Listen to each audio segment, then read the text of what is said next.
Ooh, look at what we have here. Breaking news is really not breaking. Kevin McCarthy has retired. We knew he was going to. We spoke to somebody who is still rather close to Kevin. That's been in the works for a while.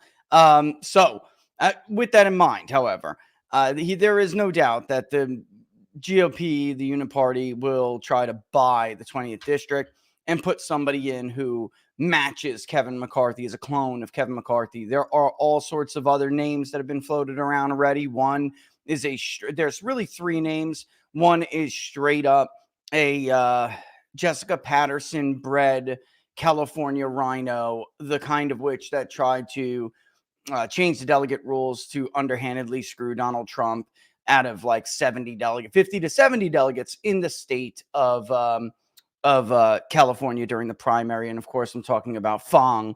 Then there's Devin Mathis. He's one who will probably jump in. Shannon Grove, who was seen as a more conservative version of Kevin McCarthy, but ended up not being so much of one, right? And yes, I was reading the comments. David Giglio already is in California 20. So he's already running. He was running. He announced his challenge to McCarthy about a month ago. So that goes to show you, though. But listen, I'll tell you, for someone, an outsider to come in or an America First candidate to come in there and try to win, which David is doing, is a tall order if he doesn't get help. And, so far with Kevin still in, a lot of there's two things that people like that run into. One, they don't want to go against Kevin. Now that Kevin's out, they're going to wait to see who he handpicks and how hard he's going to fight for him or her. And then two, will be, I'm thinking like immediately that he'll go with Shannon Grove, but he screwed over Shannon Grove behind the scenes. He like double crossed her on a couple of things, and I'm wondering whether or not that relationship is still strong. So then you have Devin Mathis, Shannon Grove, Fong. And the donors will sit it out and wait to see what Kevin does. And then the Trump people, they just have one simple question: do you have Donald Trump's endorsement? And if you don't, then it's hard to raise money. So outside of that, you have to run something that's grassroots. With Trump on the ballot, listen, let me say this: there is no district like California 20 around the country represented by Democrats, like a D plus 20, D plus 30 district that is represented by a Democrat who doesn't represent the modern Democratic Party. That isn't a stalwart vote for, I don't want to say doctrine issues, but like, base issues. Like Democratic voters never have to worry about Democrat plus 20 or 30 districts screwing them over. Forget about on big issues, basically ever. And Republicans have that problem. Republicans have tons of districts. One my own. Look at how Greg Murphy has conducted himself. He's not representative of the voters of my congressional district, but nobody will run against him. That's where it is, and that's why I've thought about this myself. But that's where they're at. Republicans are the only ones who have to worry about solidly red districts stabbing them in the back. Look at Michael Guest in Mississippi 3, who Kevin McCarthy got over the finish line when Michael Cassidy forced him into a runoff in the primary last cycle. He is literally the chairman of the committee that allows Democrats to pull fire alarms when they don't like the results of a vote. He let him go. So Kevin McCarthy's district, which represents Bakersfield, is probably the most MAGA district in the state of California, and they are going to throw a ton of money to try to get a scumbag rhino in there. So don't celebrate yet. You may get somebody worse than Kevin McCarthy in that district. I kid you not. Whoever wins that primary is golden. The media will try to say, oh my God, this one's too extreme. If David wins that primary, he's going to win. If he makes, they're jungle primaries, so the top two vote getters move on in the general. If David Giglio was to be the top vote getter on the Republican side, he's moving on. He's going to be a congressman. There's no such thing as too MAGA for that district. They do this crap all the time, as if like a Republican could lose an R plus 20 or 30 district. That is a line that they feed to you so you don't vote for who represents your values. That's the truth. All right. And the good news for David is that Trump is on the ballot. The bad news is that I don't know what the hell he's doing. He's sitting things out, and he's been, unlike his attacks like on McConnell in the Senate, Trump has been reluctant to go after Kevin McCarthy, even though Kevin McCarthy does everything in his power to undermine Donald Trump.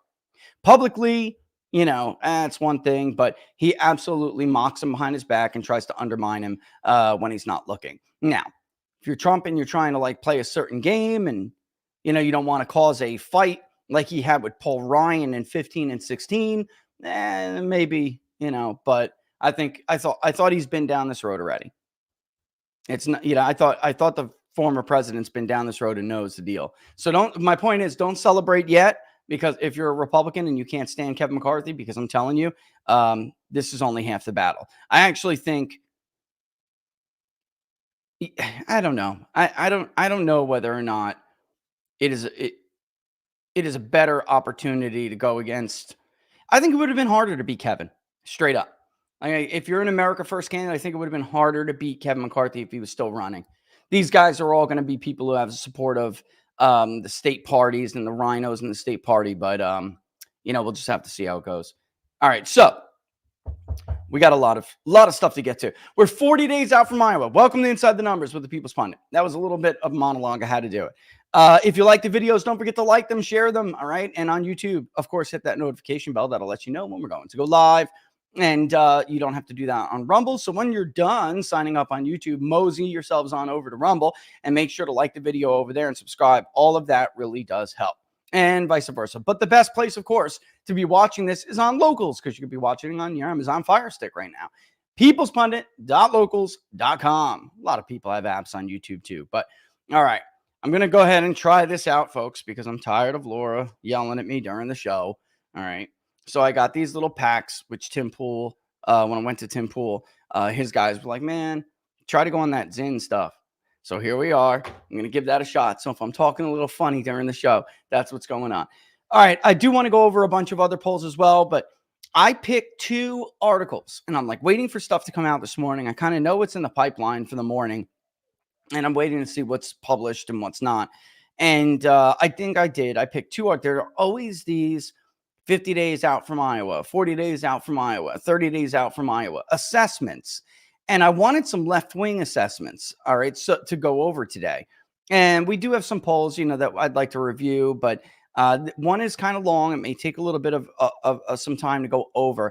So let's start with one, and then we'll see if we have time for number 2, which is far more critical of Trump, to be sure, but acknowledging reality. And why am I doing this? I posted yesterday across X, Getter, Truth. We had this first misinformation segment brought back on Monday, and we're going to do them more in the future, polling misinformation. There is a certain group of people, and we all know who they are, who have been repeatedly corrected by actual experts on the right and the left,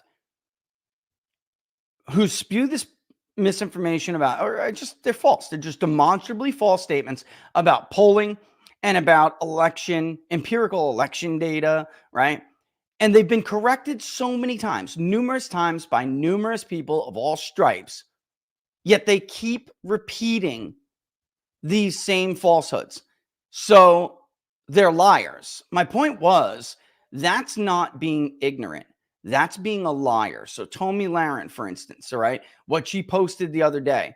Hillary Clinton was way ahead of Donald Trump. So before you start believing in the polls, Hillary Clinton was 3.7% ahead of Donald Trump. Not 37% ahead, not 47% ahead, not 50 points ahead, 3.7%. And she actually had the audacity to call people stupid. Tomi, if you're too stupid to know what a sampling error is, don't comment on polls. And then now that we're at these like benchmark times, you're going to get a lot of these 40 days out, 30 days out, 20 days out. And a lot of them will go over the empirical record like we have. Like, look, at this point, there was nobody who had a lead in the Iowa. First of all, with the exception of George Bush, there was nobody who had a lead on the Republican side like Donald Trump ever in the modern era. And then Bush did start to lose his lead already by now. And he wound up winning the Iowa caucuses anyway. But as we've pointed out numerous times, polling is predictive at this point, primary polling, and has been for months. George Bush did not have a supermajority, 3/4 of his voters saying, I'm unmovable. I cannot be persuaded to change my mind. These are things that people like me and others look at when we're seeing, what are the odds? What is the possibility? Is there anything in the historical record to suggest that this candidate will lose? Iowa is arguably Trump's worst primary caucus state. And, next up would be like Wisconsin or something. And our polling showed that when we did the Rust Belt poll last week. We talked about this quite a bit. It's still, his worst is still historically strong. And to go on and just accuse people of doing polls for Chris Christie to make it look better. And, of course, guys all saw the attacks on Robert Cahaley releasing these polls, and he just released Iowa, and we can go over them. He's actually like us we're starting to be in the bearish tranche, right? Where of course we have Trump leading, but by less in some aspects than others. In Iowa, we are a little are more bullish. We're in the Trump bullish, which is fine because I think we're right. But still, he's showing Trump edge up a little bit. Haley is really threatening to take Ron DeSantis's second place status. But it doesn't really matter because at the end of the day, among the groups you need to win the Iowa caucuses, Nikki Haley's problem is she's not appealing to enough of them. There's just not enough not even 4-year. Trump's carrying the 4-year. And there's not enough advanced post-grad voters. There are not enough moderate voters because Trump is even carrying the liberal. He's carrying moderates too, but not by this is some of the groups where Haley is getting some support from. And then DeSantis is competing with Trump in his own lane in Iowa. See, Trump's lane is not a traditional lane. It carries evangelicals. It carries self-identified conservatives. It carries moderates, although by a weaker amount. It carries college degrees, although by a weaker amount than non-college degrees. It carries 2 years, some college. It's all across the spectrum. The other candidates are not all across the spectrum. And you have Haley trying to fight Trump for some of the wine track, and you have DeSantis trying to fight Trump for some of the beer track. Putting aside Trump's historic lead in the Iowa caucuses right now, putting all of that aside and looking at it from a fundamentals point of view, what lane is where, this is very, very good for the front runner. You want people splitting each other's votes in a state where you may be weaker. I think we're right. I think Iowa State University is right, which they, by the way, are more than the Des Moines Register poll. Go look it up. I think we're right, and Trump is a little bit over a majority already. And I think Nikki Haley and Ron DeSantis can fight for second and third place all they want, but there simply isn't enough. Can that change? Sure. Is it going to change enough that it's going to erase 30 points or 25 points? It's never happened before. Never. All right. A 7-point lead, a 5-point lead, a 2-point lead. That's one thing, folks. A 25, 35-point lead? No. Polling misses can't do that. Organization can't do that. We've just never seen that before, especially since that would require changing some voters' minds. A lot of them. Or voters to just completely abandon Trump and not show up. Abandon their long vote record history, because Trump is winning with people who are new caucus goers. Those are the ones that you have to watch out for. Are they really going to get out in like sub-zero temperatures? It's so cold in Iowa when they do the caucuses. It probably is even going to be snowing in some areas. It most likely will, Are they going to get out and go caucus for the first time? Listen, in 2016, they did. They did. The only reason Ted Cruz, as we've been over a million times, was able to win and, beat Trump in a slight victory is because of the dirty trick they pulled on Carson, and because they did drive evangelical turnout higher than some of the other pollsters expected. That can cause a normal miss, which Ann Salzer had in 2016. It wasn't a huge miss, but it was a normal miss. She projected the evangelical vote to be about 40%. It was more like 60, close to that. And that's what, that putting all of those things together, Ted Cruz eked it out. But in this case, again, here, we're different. Even if those first-time caucus goers don't come out, so fine, Trump doesn't get 52% of the vote, he gets 48. Nobody wins the Iowa caucuses with 40+% of the vote like that. Bush, he was considered a very strong caucus win, 41%. And historically, that's like, damn. And the field did consolidate quite a bit, at least in theory. And it was between him and John McCain. McCain being too liberal, did better than he expected, but being too liberal for the caucuses. And now here we are. And George Bush did not have support among evangelicals even like Donald Trump does, which is crazy, as he's considered the evangelical president. I don't know why, but he is. All right. So unless it's evangelical to kill 1 million people in an unjust war, it's not my definition. But you never know with some of the people we're about to talk about now. Which brings me to this. Why Ron DeSantis doesn't have a prayer in Iowa? And again, the intention here was to go to left-wing outlets. The intent, because the other one I have in the pipe is CNN. All right, so I'm doing this in purpose. This is from Benjamin Wallace Wells. The Florida governor has won the backing of the state's political establishment, and the electorate has always been skeptical of Trump. So what went wrong? Went wrong as if it's already done. Now and then on the campaign trail, you catch a glimpse of something that reminds you of the politics of the past. Well, Benjamin, I sure as hell hope you do, because that's what you should be looking at if you want any kind of historical take. If you want to have any kind of a clue. On Saturday afternoon, while I was in a crowd waiting for Ron DeSantis' event to begin at a pub and live music spot called the Thunderdome in Jasper County, Iowa, an evangelical leader. Holy crap, these things are strong, Tim. You weren't kidding. An evangelical leader named Bob Vanderplatz happened to walk across the front of the stage. Vanderplatz had his body turned away from the crowd. Creedence Clearwater Revival was playing. Holy smokes, Laura, that has got to go. Neighbors were greeting one another. He was just trying to get from here to there. But some people at the front noticed him, and there was a burst of applause.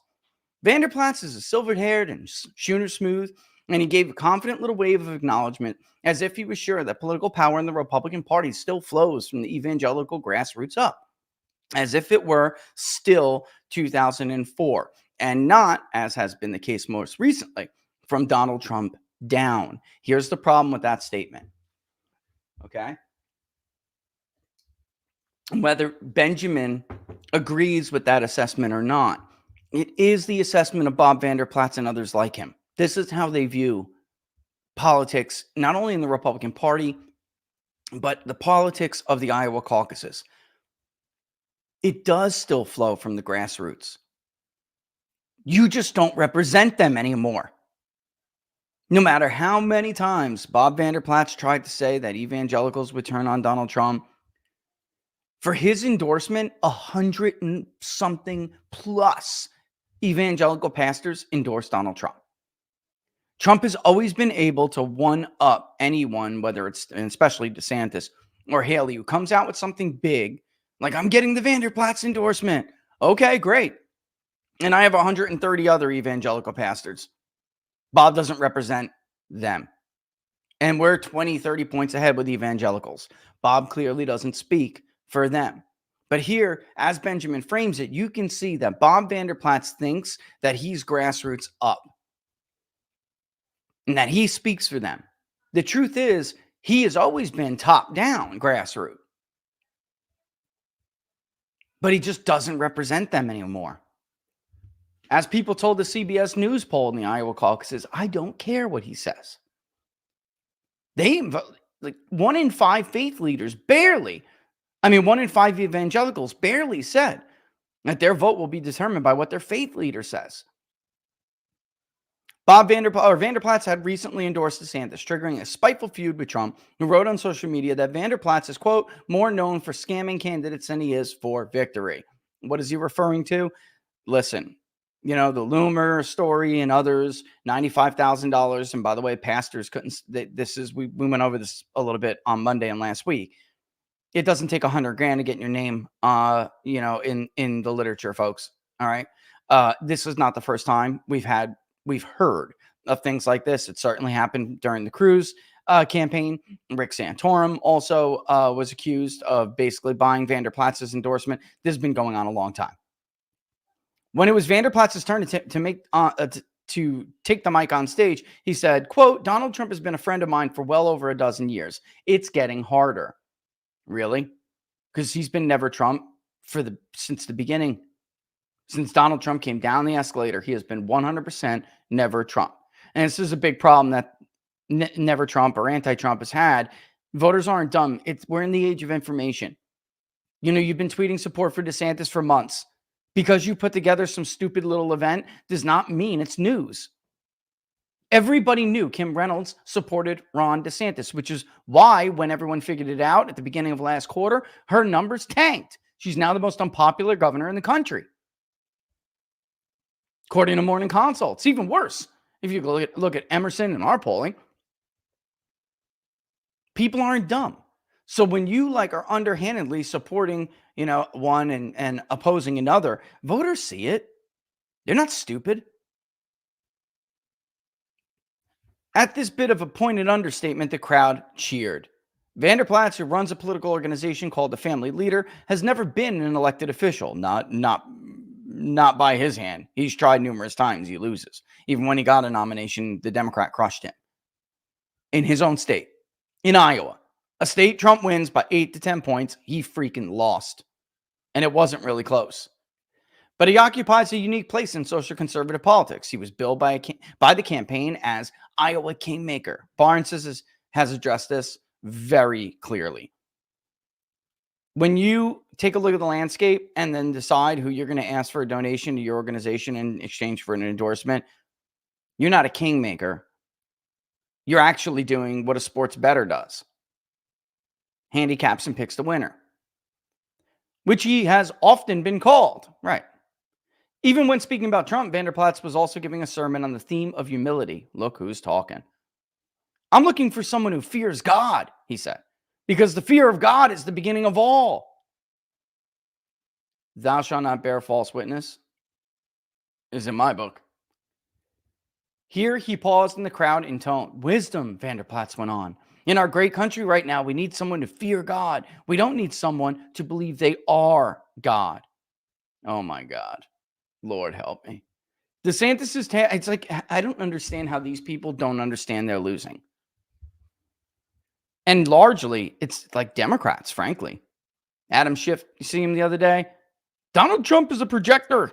He does what he accuses other people of. It's amazing because that's, of course, what Adam Schiff did. That's, of course, what Democrats have done for years. Yet they're accusing Donald Trump of doing it. And even, whatever, they do it to other Republicans all the time. Here, I think very clearly, you have a church awry, off the path, who think they speak for God.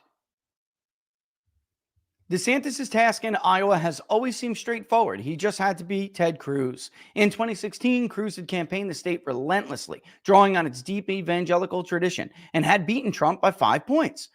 Cruz's chief strategist in that race, Jeff Rowe, is now one of DeSantis' most prominent advisors, and the Florida governor has followed the same blueprint, taking a very hard line on abortion and other social issues and campaigning so relentlessly across Iowa's small towns that Jasper County had been, until Saturday, the only one of the 99 counties in the state that he had yet to visit. Even for those political observers unimpressed by DeSantis' stump presence or underwhelmed by his indecisiveness about how to take on Trump, the 2016 example seemed to set an appealing, reachable bar. We weren't talking about Ronald Reagan. Even if you were a pretty run-of-the-mill retail campaigner, surely it wasn't too much to ask of an aspirant to the presidency of the United States that he match Ted Cruz. Folks, what is wrong with that assessment? Because I'm telling you, I heard it. I heard it personally We all know I have a really good friend who was duped by Jeff Rowe and Ron DeSantis, who he spent a lot of personal FaceTime with both of those men, who convinced him that majority of Republican voters were ready to move on from Donald Trump, that they could easily do what Ted Cruz did in Iowa without hurting Ron DeSantis in New Hampshire, Carolina, and a general election. We've all been here before. We talked about this a million times. What is wrong with that mindset? First of all, it's not true. Second of all, Ted Cruz was not going against a former president who is beloved by the party. He was going against a billionaire from excuse me, a billionaire from Queens, a liberal state that had a mixed rhetorical record on key litmus test issues that Iowa caucus goers care about: abortion and other social issues. He once said Planned Parenthood has done good things, right? So there was reason to be skeptical of whether or not Donald Trump would keep his promises on these social issues. And yet, Ted Cruz barely beat him. Barely. With a scam and a dirty trick. He barely beat him. Now we're talking about a former president who has a record. A former president who not only won the largest share of evangelical votes ever in the history of the presidency, but drove evangelical turnout to the highest percentage of the electorate ever. We're not talking about a guy who we can't trust on Roe v. Wade anymore. We know we can. We know we can. That's what an Iowa caucus voter now says to themselves. Roe v. Wade is gone. Didn't you, Bob, promise to do that for decades? Haven't people like you, Bob, promised to do that for decades? And you failed, didn't you? Didn't George Bush promise that he was going to appoint to the Supreme Court people who would deal with Roe v. Wade? Look who he appointed. Him and his daddy both put people on the bench who screwed the voter over. Who did they screw over the most? These people. God bless her, the passing of Sandra Day O'Connor, the first woman ever to be appointed to the Supreme Court, but she's an absolute perfect example. Oh, I'm super conservative till I get on that bench, and now give me the knife, turn around, let me plunge it directly into your spine. Conservative leaders in Iowa have done their part. The endorsements around the state capitol have all gone DeSantis' way. That's not really true. The popular governor, Kim Reynolds, the state House majority leader, this is true. And the state Senate president have come out for him. Mike Pence and Tim Scott, the other two presidential candidates with some claim on the evangelical vote, had dropped out. They didn't have any claim. We've been over this a million times. Tim Scott, when he started in the summer to gain some traction, and I said it's kind of reminded me of the Marco Rubio thing, which turned out to be now that's applying to Nikki Haley. He didn't gain traction from evangelicals. He gained it from the higher educated moderates. Same thing with Mike Pence. He claims to be an evangelical. He thought he would make a connection with them. He never got more than 4% of the evangelical vote. That's it. When Vanderplatz announced before Thanksgiving that he was endorsing DeSantis, Politico had been reporting on the Vanderplatz primary since the summer. Right. It seemed to cement the Florida governor's position as the champion of Iowa's social conservatives.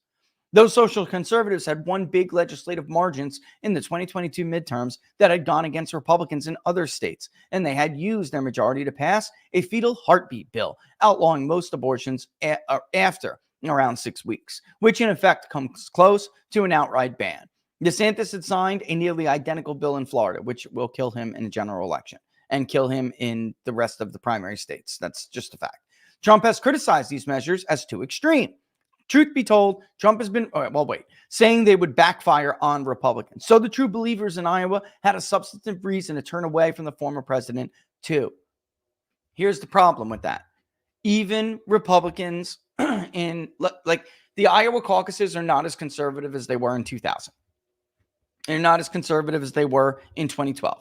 They're not as conservative as they were in 2016 as the traditional sense that we know it. They're just not. And they're not dominated by the Vanderplatz people the way they used to be. There are other people, new people that Donald Trump has brought into the Republican Party. Many of them call themselves conservatives. They're not Ted Cruz conservatives. They're not Bob Vanderplaat's conservatives. Even the evangelicals who say, I'm a self-identified evangelical, they're not a Bob Vanderplaat's evangelical. Barnes and I have talked about this repeatedly. This is a cultural evangelical who gave up on the system until Donald Trump came back. How do you think he flipped 31 pivot counties, for crying out loud? You think he did that on the back of the Vanderplaat's evangelical base? No, he did not. As you can see, now the Vanderplaat's evangelical is the minority in the evangelical base. Very clearly. That's why his top-down approach, which he characterizes as grassroots, is not working. Because it's not real anymore. It was a highly self-selected crowd at the Thunderdome, people willing to spend a couple of hours of their Saturday at a DeSantis campaign event. But as I walked around chatting, I did get the impression that the fetal heartbeat contretemps had given some Trump-skeptical conservatives something to point to, evidence that the former president really wasn't on their side. I spent a few minutes talking with John Donwell, an evangelical minister who, in 2021, won a state house seat that had been held by Democrats for decades. Donwell, who once in office had sponsored the heartbeat bill, isn't as smooth as Vanderplaat's, but he has an intensity of purpose that I recognize from the Bush-era religious right, too. When Trump had turned against the fetal heartbeat bills, Dunwell said, quote, I was shocked. I mean, my jaw dropped. I don't get it. I looked at some of my fellow legislators. There are a few who support Trump who are also pro-life, and I just don't get it, unquote. He had endorsed DeSantis. Of Trump, he said, quote, if he's willing to compromise on something as important as life, what else is he willing to compromise on, unquote.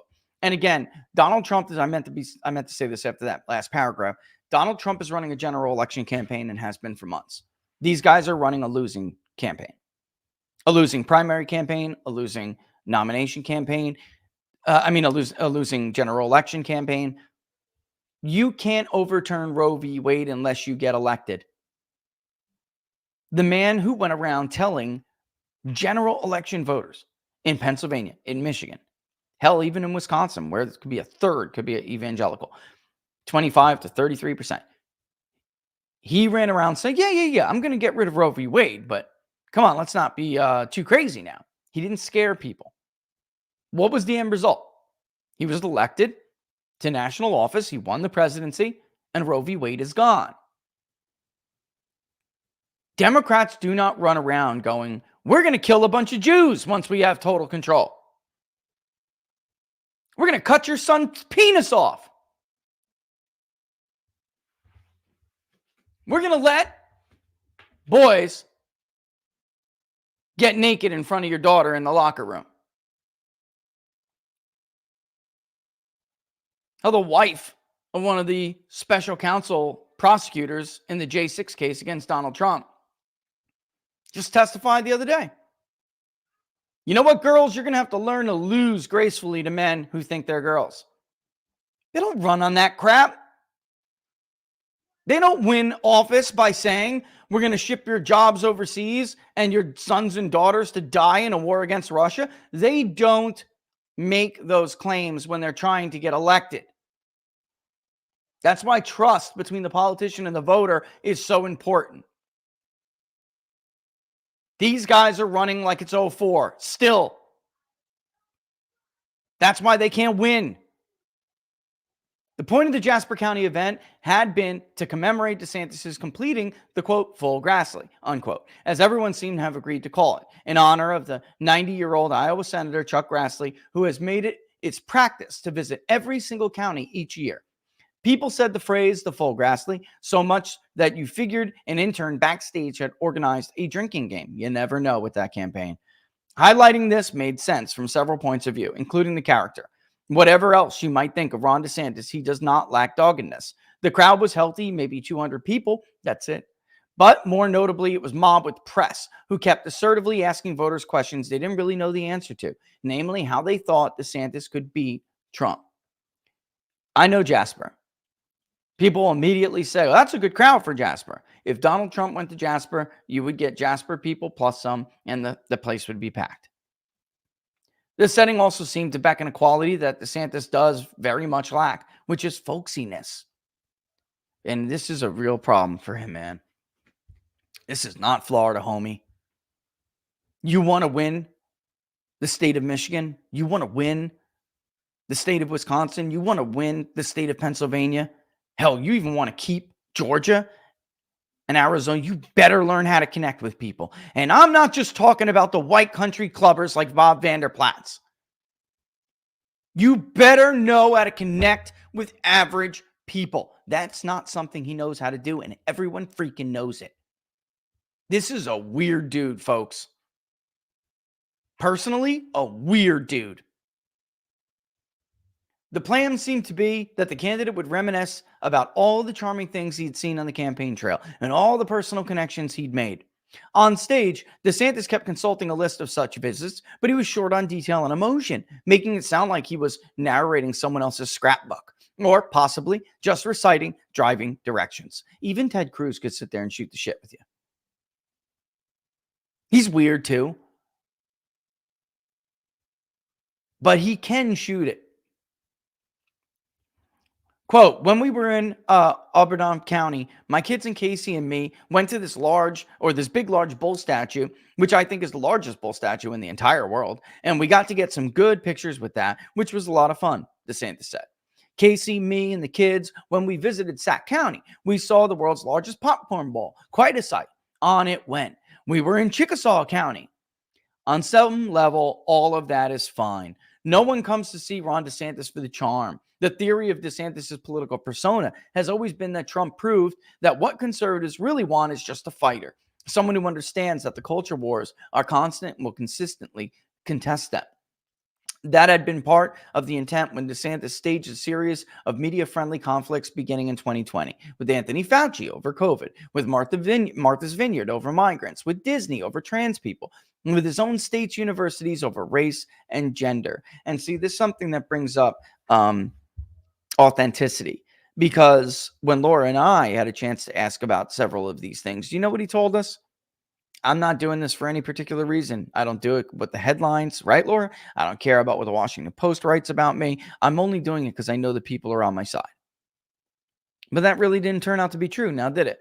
We now know, thank you, Ed Rollins, that he was doing that stuff to build himself a persona to run for president in this mold. So not even that was authentic. Not even that was true. The part of the equation that he was missing, along with folksiness, was trust and authenticity. He doesn't have the record that Donald Trump has.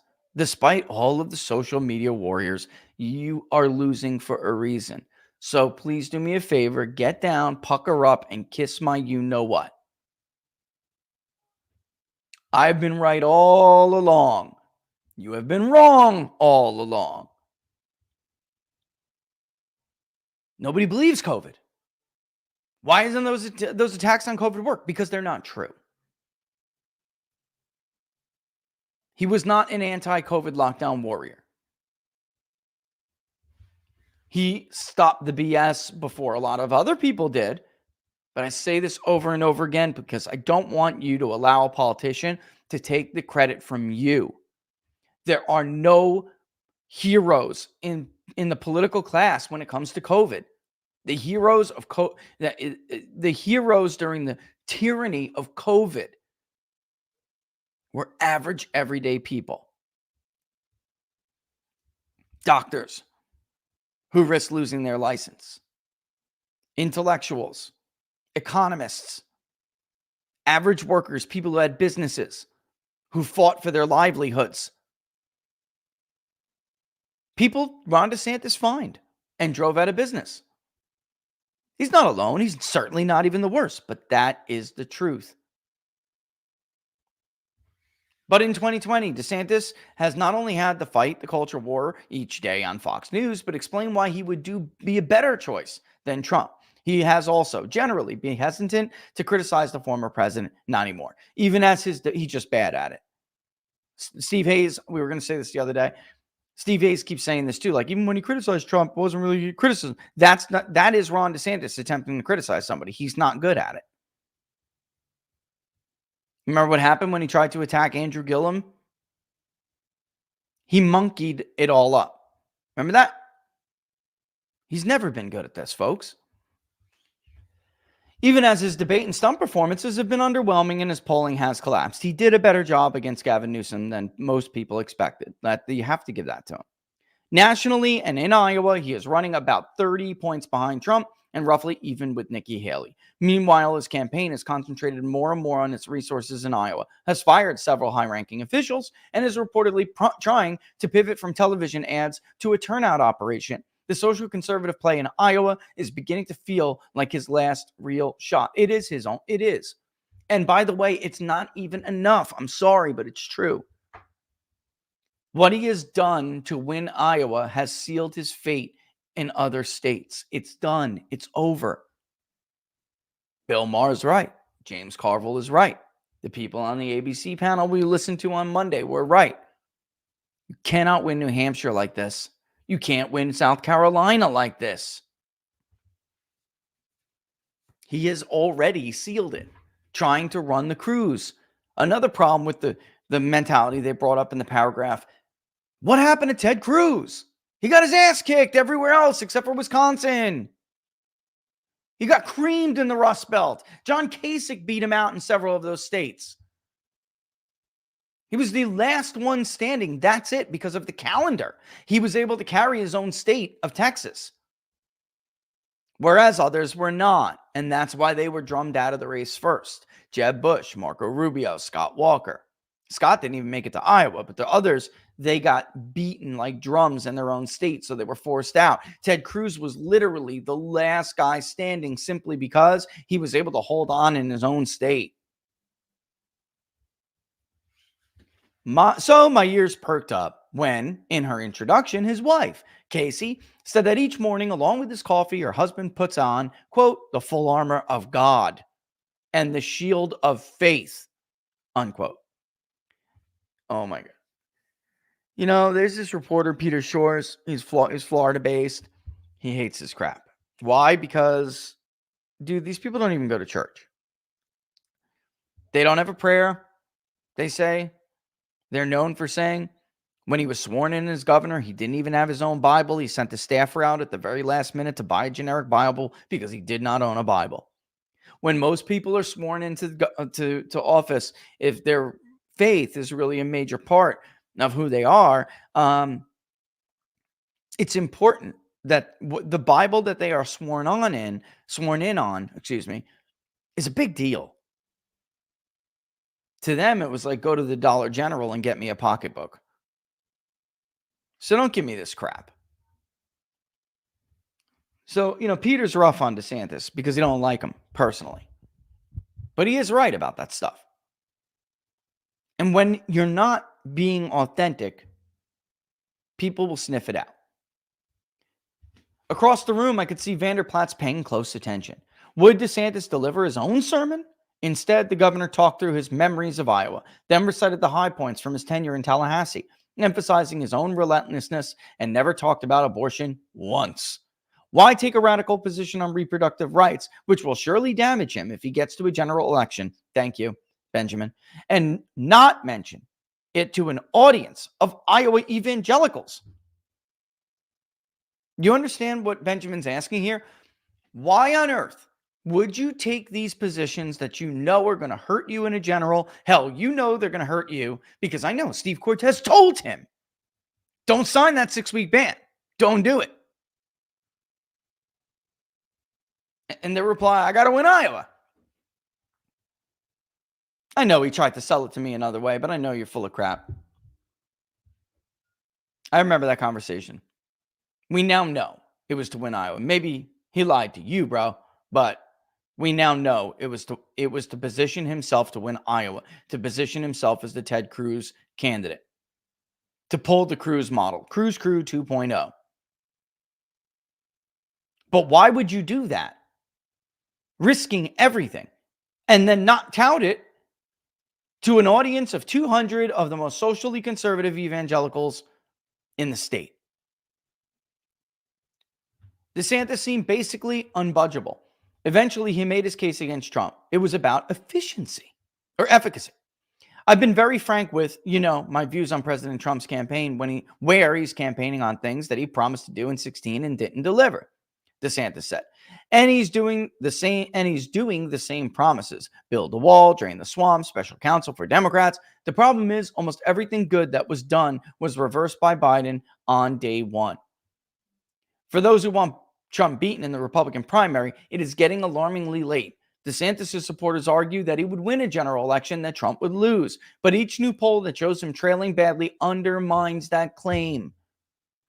In Iowa, DeSantis has a clear opportunity, an electorate that has always been skeptical of Trump, no religious right alternative, and a local political establishment that is in his corner. But they still need a candidate who can provide some contrast with the former president.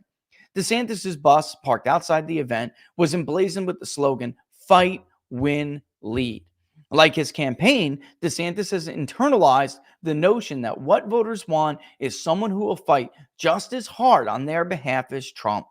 The more he sticks to that, the more he sounds like the former president's mini-me.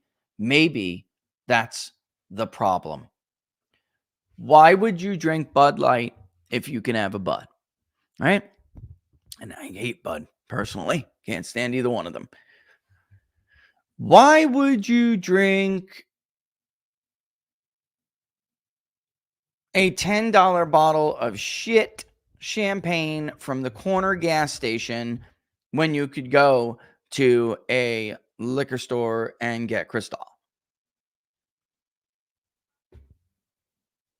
Why? Why, if you are going out to a fine dining establishment, would you take a risk on a special that you have never tasted or had or liked that costs twice as much as a meal that you know is a staple that you love and you will enjoy? Why would you take a risk on someone who has a questionable record, and he does, is inauthentic, is a flip-flopper,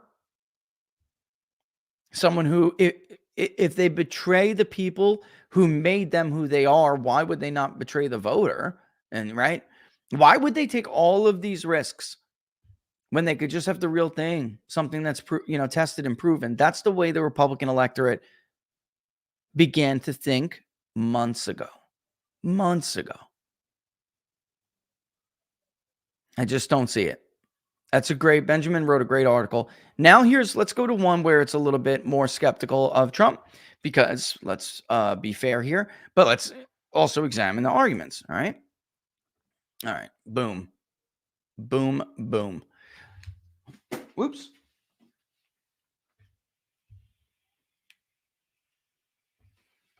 Now, of course, there will be Trump voters looking for alternatives if you were to go to the events and pan around in Iowa. Of course there will be. Why? Because they're all Trump voters. So the fact that Trump isn't polling at like 100% tells you, Jeff, that there are Trump voters. And Jeff Zeleny hates Donald Trump. He's so super anti-Trumpy. I picked him for a reason. Why? Of course, there's just no. Sorry, let's try to get rid of this. Stop seeing this ad. Ad covered content. God, can you get the hell out of here? I guess not. All right. Anyway, Cedar Rapids, Iowa. Sally Hoffman has been thinking and praying about the Republican presidential race. I pray for the candidate, said Hoffman, a conservative Christian who for months has been watching the GOP contenders with an open mind. I think it's just so important who gets in office and the direction they lead this country. The voting at the Iowa caucuses takes place on January 15th, when Republicans gather in neighborhood precincts across the state. A caucus is really cool. If nobody's ever witnessed it before, it is really cool. But December is when many undecided voters will make their choices, fueling a sense of urgency for the campaigns of Donald Trump, Ron DeSantis, Nikki Haley, and others who have only 40 days left to make their case. Hoffman, who twice voted for Trump and was considering him this fall, has settled on a new choice. I'm leaning towards DeSantis. I think I'll go that direction, Hoffman said in an interview in the living room of her farmhouse outside Cedar Rapids. I'm thankful for what Trump did when he was in office, but I've been a little bit disappointed in Trump lately. Why is that? Well, $100 million will do that. A season of choosing. As fall turns to winter here, it's a season of political choosing for Republicans taking part in the first stop of the presidential nomination process. It's a particularly critical moment for DeSantis and Haley to show that the primary is still a true contest, not merely a coronation for Trump. There's little doubt Trump remains an unparalleled driving force in the campaign. He returned to Iowa on Tuesday, his second visit in 4 days, in a strategic effort to maintain his dominance and avoid allowing too many one-time supporters like Hoffman to break away. Yet exhaustion with the former president among the party faithful, once barely whispered about, now freely comes alive in conversations with Republicans like Roger DeVore, who has planted a Haley campaign sign in the front yard of his Cedar Rapids home. I would like to see her get the nomination. She's a woman with empathy, DeVore said of the former South Carolina governor, who he has seen twice during campaign stops in eastern Iowa. She listens to you when you ask her a question, and she gives you an honest answer whether you like that answer or not. But DeVore's decision to support Haley is also a reflection of his concern about Trump and the criminal cases pending against him. He believes it would be a distraction the country cannot afford. Whether he's guilty or not, I don't know. We'll have to wait and see, DeVore said. I just don't think he can be effective as a leader of the country. Now, Sally or Sandy, whatever, is we hear from people like her all the time. But no offense to Mr. DeVore, Devorak, or excuse me.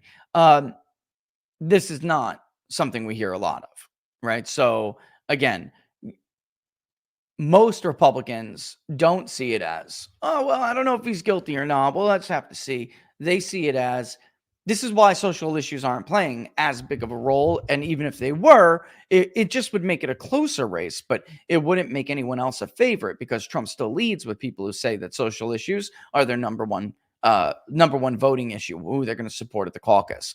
That may turn out different or closer at the end, but that's not what Iowa caucus goers are thinking about.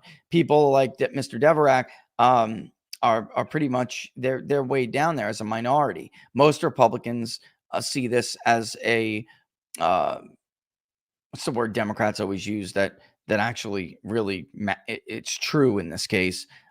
This is an assault on the system. This is an attack on the system, what's happening with Trump and these prosecutions. So it pushed more people to Trump than it pushed away. That's the truth. Elevating an underdog or humbling a frontrunner. The question is how many Iowa Republicans are inclined to go against the grain of their Trump-controlled party as they make their final decisions. The caucuses have traditionally served as a way to narrow a crowded field. Dude, who does the editing at CNN these days? I don't know about you guys, but I'm catching a lot of grammatical errors at CNN. Rather than to pick the candidate who goes on to be the nominee. See, this is why I wanted to pick a couple of these things. Both of these guys at least paid homage to the reality of the race. Even though neither one of them want Trump to win this thing. They don't. They're afraid of Trump, and they know Trump is probably going to beat the bejesus out of Joe Biden. By the way, you see even the Monmouth poll today, you see those unfavorability numbers for Haley and even DeSantis now? What does that spell? That spells a whole lot of missing voters in a general election. I mean, Haley is barely positive. Many caucus goers taking pride in elevating underdogs are humbling frontrunners. Few credible polls have been conducted in recent weeks, which one Republican strategist told CNN was akin to, quote, flying blind given so many new developments in the race. In late October, Trump maintained an overwhelming advantage, more than 25 percentage points over DeSantis and Haley in an Iowa poll conducted by the Des Moines Register. Again, Iowa State University, jackass, has been more accurate than the Des Moines Register poll in the modern nomination cycles. Do your homework. You're a reporter. It's unknowable whether that snapshot still offers an accurate view of the state of play. Marvin Goodich, a Republican from central Iowa who recently decided to support DeSantis, echoed the sentiment of many voters when he said that he neither believed nor was driven by the polls. First of all, I'm not sure that I agree with all the polls. They've lied to me before, Goodich said. It's not over till it's over. And if Trump wins, then okay, I go that way. Karen Hanna, who voted twice for Trump. And remember, guys, this is an article just exclusively focusing on people who are not voting for Trump. So don't think he's like being totally, he is anti-Trump, don't get me wrong, but he's focusing specifically on them. And I think there's value in reading the article. Karen Hanna, who voted twice for Trump and had been considering him again this year, also recently decided to support DeSantis. She, too, said she was concerned about, quote, all of the things that Trump is going through with the courts, unquote. I like Haley. I do, Hannah said Sunday, standing near the back of a DeSantis event at a coffee shop in Eldridge. But I like Ron DeSantis better. She has some good ideas, but I like what he stands for. He's a good fit for what I believe in. This is why ultimately that's Hannah's an exact voter. Miss Hannah's an exact voter of what I've been trying to explain to people. I just don't see DeSantis losing to Haley in Iowa. I can't see it. The lane is not big enough. It's just not. I mean, I know DeSantis is competing with Trump in that lane. He's getting his 17 to 20% or whatever, 16 to 20%. And he probably will outperform the polls a little bit because of his organization if they get it together and stop wasting money on ads. That backfired. I just don't think, I know there aren't enough people who would say, I'm going to go with her over DeSantis.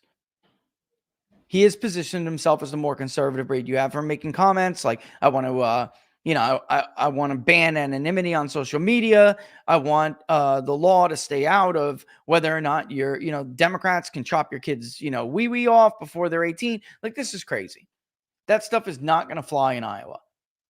For candidates not named Trump, even a race for second place is important, with the margin of victory or loss, a key indicator of whether a campaign will move beyond Iowa or New Hampshire, which holds the first in the nation GOP primary on January 23rd. Look, let's cut the crap.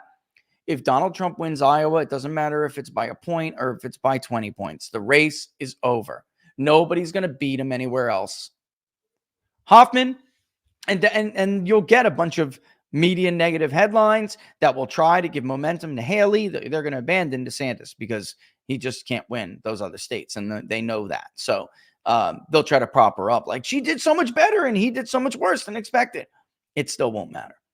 Hoffman, who keeps busy with church activities and her 7 grandchildren, has likely paid closer attention to the race than most Iowans, but she is far from a Republican insider. She has not watched any of the presidential debates because they have been held on Wednesdays, which is traditionally a night many Christians attend church events. She has not gone to a single campaign rally, and she has seen the candidates only once from her seat at the Iowa Faith and Freedom Coalition dinner in September. At that point, she was deciding between Trump, Haley, and DeSantis. But she has followed news coverage of the campaign, both on television and online, and studied the positions of various candidates. She took notice when Bob Vanderplaats endorsed DeSantis. I have a lot of respect for him. It helped in my decision, but I still like to research him on my own and decide. In the end, she said DeSantis won her support because of his strong anti-abortion views and conservative record as Florida governor. She also appreciated his support for Israel.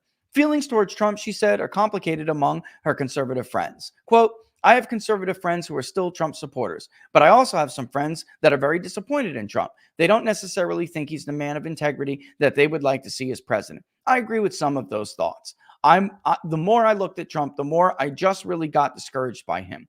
But she said she would support him if he became the nominee. It's sentiment expressed by many Iowa Republicans who spoke to CNN. For now, though, Trump was not her top choice, and she hopes Iowa can spark a new direction for the country. I think it's more of a wide open race. It won't surprise me if Trump gets it, and it won't surprise me if he isn't the nominee. Oh, I see what you're saying. Okay. So that didn't make much sense to me at first until I reread it. Okay. But that's an article that focused explicitly on people who are not voting for Trump. And you can see why some of that is there. Again, those people do exist because otherwise, this would be like a 100 to nothing race. I mean, that's how statistics work. You will find people out there who voted for Trump before. However, you can very, very clearly see that at least 3 of those people were profiled as people that probably supported Ted Cruz in 16. All right. And again, they weren't enough. They're not enough this time to beat Trump now. Beating him by a few points in 2016 with 25% of the vote against 21% of the vote or ballpark is not the same thing as what we're seeing here. All right. So both of them did do a great job, acknowledging the historical realities. Okay. All right. Let's take a real quick break. And when we come back, we will go over some of the new general election stuff. And then I want to talk to you about the Christmas poll. Laura and I have had some ideas we want to run by you guys. Some of the stuff is stuff we have asked in the past for fun. and some of the stuff we thought of is new. I don't know if she'll be able to pop in and talk about it with me, but I love using Laura to like bounce ideas off of, brainstorm with. If somebody has something to add, throw it in the comments. We'd love to to weigh it and decide whether or not to put it in. But what is the Christmas poll? We'll tell you about it when we come back, and it's not its own poll in and of itself, but we'll share more about it after this real quick read from our sponsor, our friends at Jam and Bean. Like I said, do not sell yourself short on the heroism and courage that we saw during COVID. Do not give it to a politician who does not deserve it. Okay. The bottom line is people, business owners, average people were the heroes of COVID. Like our friends at Jam and Bean, JAMN Bean.com. They have a lot of great stuff going on right now. But whether, you guys get coffee, the gourmet popcorn, whatever it may be, when you sign up to Jam and Bean, get a new subscription. Look, they're using Java 20. That's great for other people. But for us, if you're a supporter of People's Pundit, viewer of People's Pundit, use the promo code TPP40 at checkout. When you get a new subscription, that will knock 40% right off the subscription cost. Plus, every month when it re-ups, when the subscription renews, you're still going to get 10% off. I'll tell you what, I've been crushing the saltwater taffy freeze-dried saltwater taffy, whatever. The cookie dough flavor is off the chain good. We had company too, like Christmas company, friends, their parents, stuff like that. And nobody disliked it. Everybody loved it. I wish I had more of it, and I'm going to have to get more of it. There's a lot of really cool stuff for the holidays. The pumpkin spice popcorn it's pumpkin spice vanilla. Oh, man.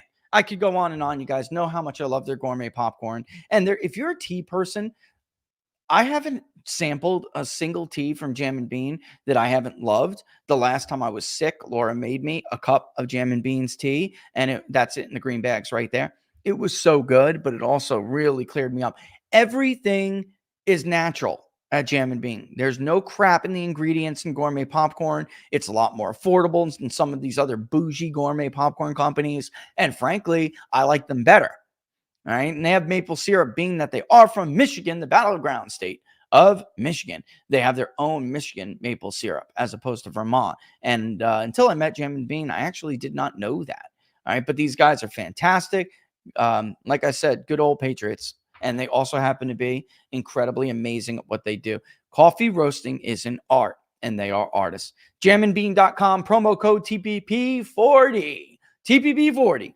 You'll need it for all that wrapping you're going to stay up late to do during the holiday season. You know it.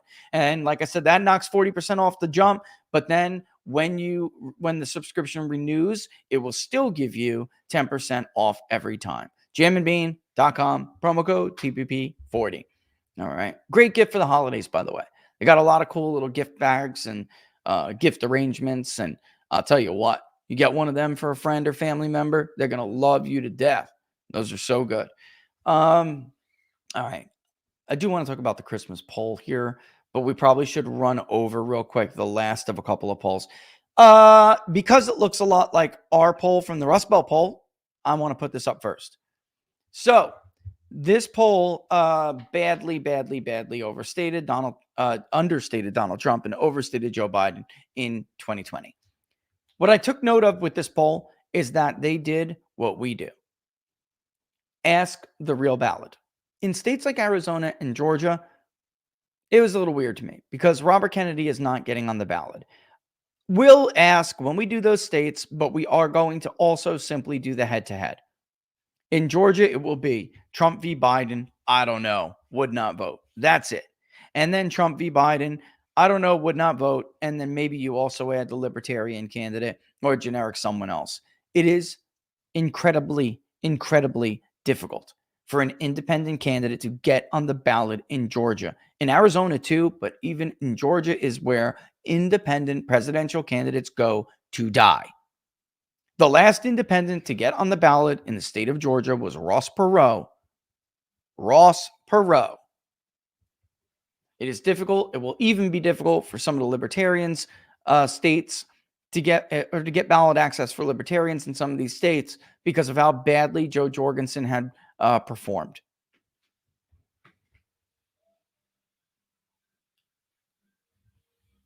The hell is that? I don't know. I just heard like real loud music. So there, and it looks a lot like what we saw, by the way, where the support levels are a little bit lower. Michigan, they have Trump up, but it's only up by 1. We had Trump up by more than that, 4 and change, depending on the the arrangement. With that arrangement, West isn't on there, but other people are on there. Let me see. I'm sorry, we did so many. I don't remember them by heart, but I want to say with the larger race, here it is. So when we had Trump in the 5-way hypothetical, we had Trump with a 3-point lead. So very close to what they have. Trump at 39, Biden at 36. They still have Biden at 38. It's probably, I haven't looked at it. I'll be honest, it's probably more D plus. Okay. It's probably more D heavy of a sample than we have. Michigan was even R plus 1, depending on who you believe in 2020. When Trump is on the ballot, it's a lot more Republican. Go look. When Trump is not on the ballot, it's a whole hell of a lot more Democrat. And I honestly think that it's people simply just telling the exit pollster because we don't have registration by party in the state of Michigan either. So I think you just have people like Macomb County is a great example. When we run inference modeling in Macomb County, it comes out still D plus.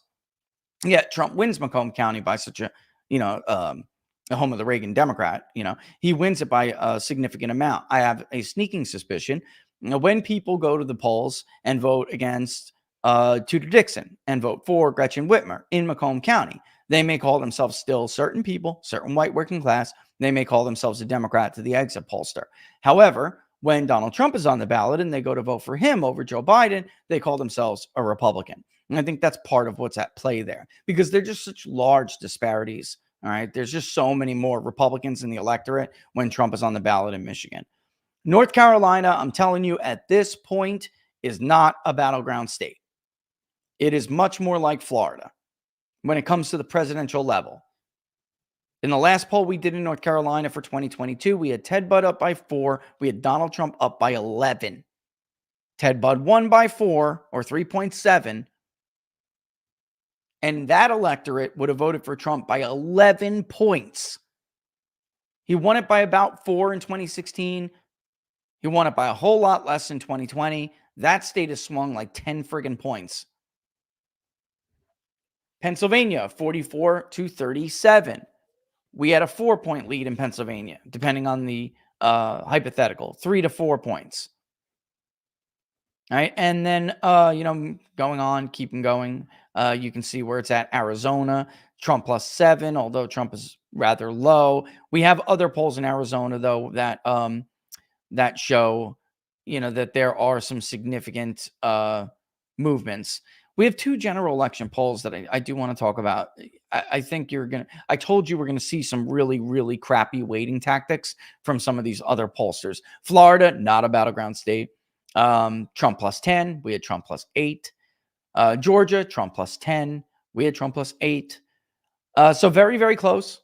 And this is foreshadowing a landslide at this point. That's what polls are showing. Even if the Democrats are banking on Biden recovering, and that very well can happen. However, the enthusiasm level can still hurt vote by mail. It's way lower than it was for Biden in 20, and it's way lower against Trump than it was in 2020 because you have a lot of these people making the argument. If it's Trump, and Americans for Prosperity have been running ads like this for months. If it's Trump, then he's going to motivate a whole lot of Democrats to come out and vote against him. That's of course is going to happen, but not at the levels that we saw in 2020. At least currently right now, that's not the case. We have actually, even in early polling from 2020, there was a lot more I'm voting against that candidate. There was a lot more Democrats who were much more enthusiastic and certain to vote. So here's what we got. Back-to-back polls that were released. You got one from Harris X and The Messenger that have Trump up by 6, even DeSantis up by 2. I'm telling you that Haley plus 10 is fake. Those are not real numbers. She will not win that election. She will lose. I'm telling you. Why? Look at the favorability ratings. The Republicans right now that they're polling, they're not giving them a chance to opt out. And they're making they're not showing you the undecided would not vote. I'm telling you, those people are not going to come out. You think Nikki Haley is going to win Michigan? Give me a break. And then you have that backed up against The Economist and YouGov. This poll overstated Biden by, I think, 6 or 7 points in 2020. They do this a lot when it comes to presidential elections. It's always a very significant Democratic lead. They had Trump up by about a point or two in the last poll. Now that we're getting a wave, the other YouGov poll did the same. Where is it? YouGov, oh no, actually it's down. So Biden lost a point, but where's Yahoo? When the Yahoo News poll came out, which was also the YouGov data set, you could see they shifted over to after having Trump up by a hair. Where is it? Oh, no, he's back to Trump +2. Whoops. All right, but it shifted back. Morning Consult is now a tie. Biden lost a point here. People were celebrating for a while on the left. They were like, I think that, the worst is yet to come, is over. You really have Trump. I mean, is a whole lot of red here, folks. I mean, very clearly, you have some that show the race a little bit closer, but for the most part, Donald Trump is way ahead. Both of them appear to have lost some share of the support. This is interesting to me because Trump's margin hasn't really declined, right? Both of their support levels have declined. That's what we saw in our last national poll as well. It was like this talk of third-party candidates brought out a large vote for someone else. Another third-party candidate, generic. Even in the national poll, we're not going to give the initial option for someone else. We may do like a write-in option. That's what Laura and I have been thinking, because people will have that choice. And it's like you force them to really say someone else. If you tell them, okay, tell us. In other words, no matter how they take that survey, they're going to have to explicitly state who it is that they intend to support other than those two candidates. Because if you remember my interview with Roger Stone, he was 100% correct that these third-party candidates fall off as time goes on. But you have some people who are giving these. I could go do what's called rebasing, and I could give you a result like this from the polls that we just had, 53-37 kind of split. It's questionable to only release poll results. To me, in my mind, it is questionable to do that. That's, of course, debatable, but there it is. I want to show you where people really are at this current juncture. I mean, people are not undecided. I mean, people are not undecided. Everyone is not already figured out how they're going to vote. Have most? Yes. And that's been an argument I've made for a long time. Doesn't matter if Joe Biden's impeached. Donald Trump is going through an appeal process to appeal a conviction. Most people are locked in. You have some people persuadable and some people who will decide to vote or not. And that is what determines a margin. A small percentage of truly persuadable people, and then figuring out who is and who is not going to vote. You okay, Laura? You need something? Laura. It's all right. I don't care if he's over there laughing. Looks like Laura came popped in to look for something. And if you need something, let me know. Anyway, sorry about that. All right, so that's where we are. Let's talk about the Christmas poll. Oh, yeah, hold on. There was, wait a minute, 1 second.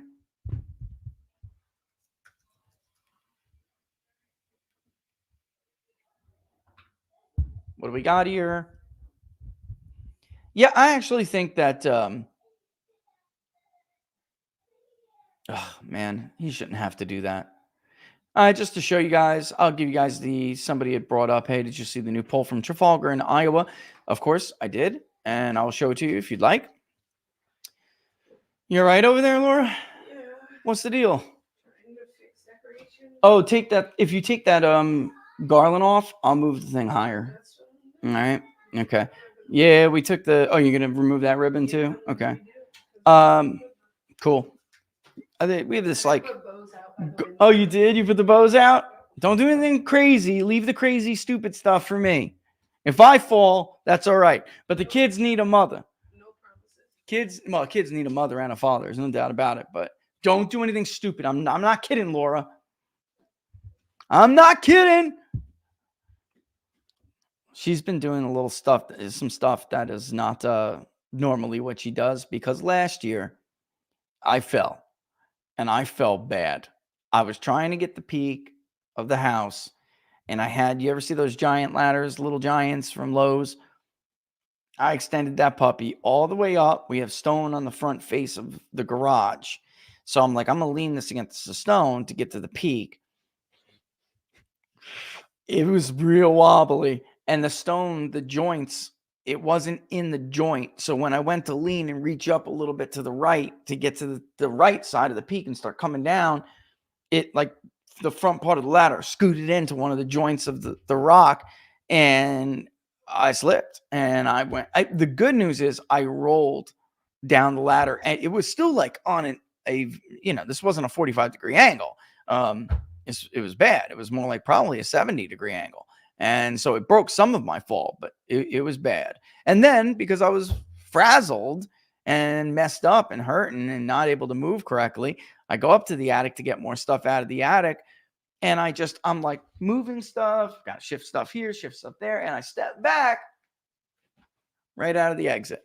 Well, boom, right on the ladder again. And then into the hallway upstairs. And I'm just laying on the ground, twisted like, it was terrible. Terrible. Yeah, I'm telling you, it was like a bruise that lasted until February. It was ridiculous. By the way, guys, you got to help me convince Laura to get into some of these shots. We have new shots scheduled. I think it was December 19th. We're going to get new headshots and stuff done. The media keeps bugging me and they're right. The headshots that I have that are in character are old, and it's time to grow up. Can't catfish, can't bait and switch, So we have new ones, and I'm trying to convince her to do the idea that it was her idea, and she was joking, but it's a great idea. At least some of them, I would love to have her in there, and because our election day graphics would be great with her in them. But anyway, try to convince her, hit her up, say, go in those pictures with Rich, go in the pictures. So back to this stuff. Yeah, let me show you Robert's latest in Iowa before we move on to what the Christmas poll is and what we do with it. All right, so here it is with the Iowa caucus. Trump increased a little bit in his poll. DeSantis increased a little bit in his poll. I think Haley increased quite a bit, actually. But, he still has DeSantis slightly edging out Haley. Vivek at 4.7. Christie at 4. Doug Burgum, who is now out of the race. That's why it's starred. Sometimes when listen, as a pollster, I feel his pain.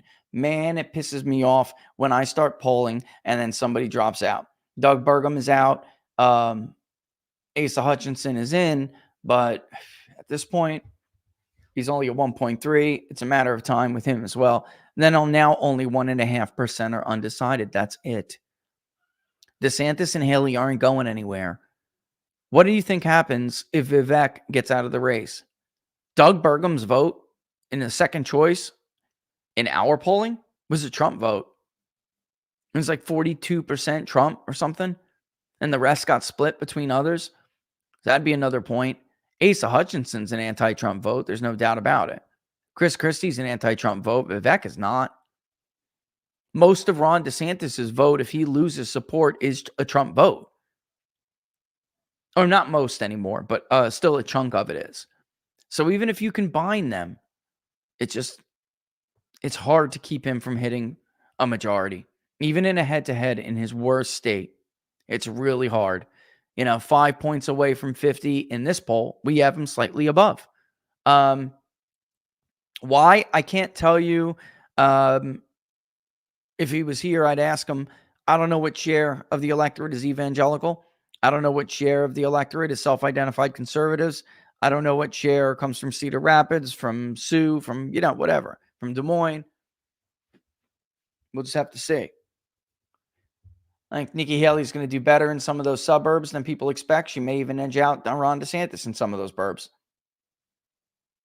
I think DeSantis is going to pull a couple of rural counties. For the most part, Trump would win them. And the urban and the rural. I mean, he's winning urban, suburban, and rural areas. With the exceptions of a few little pieces here and there, you would maybe see, another color on the map. So it's weird because normally someone's winning urban areas, someone's winning rural areas, and then those suburbs, the margin in the suburbs, what decides it. That's not really what we're seeing in all of these states. Trump is he's just winning everywhere. There'll be a small county here and there in rural Iowa where DeSantis wins, probably, but not probably. That would happen. You just don't see, a place where you're like, all right, that's a stronghold for that candidate. In our poll, it was,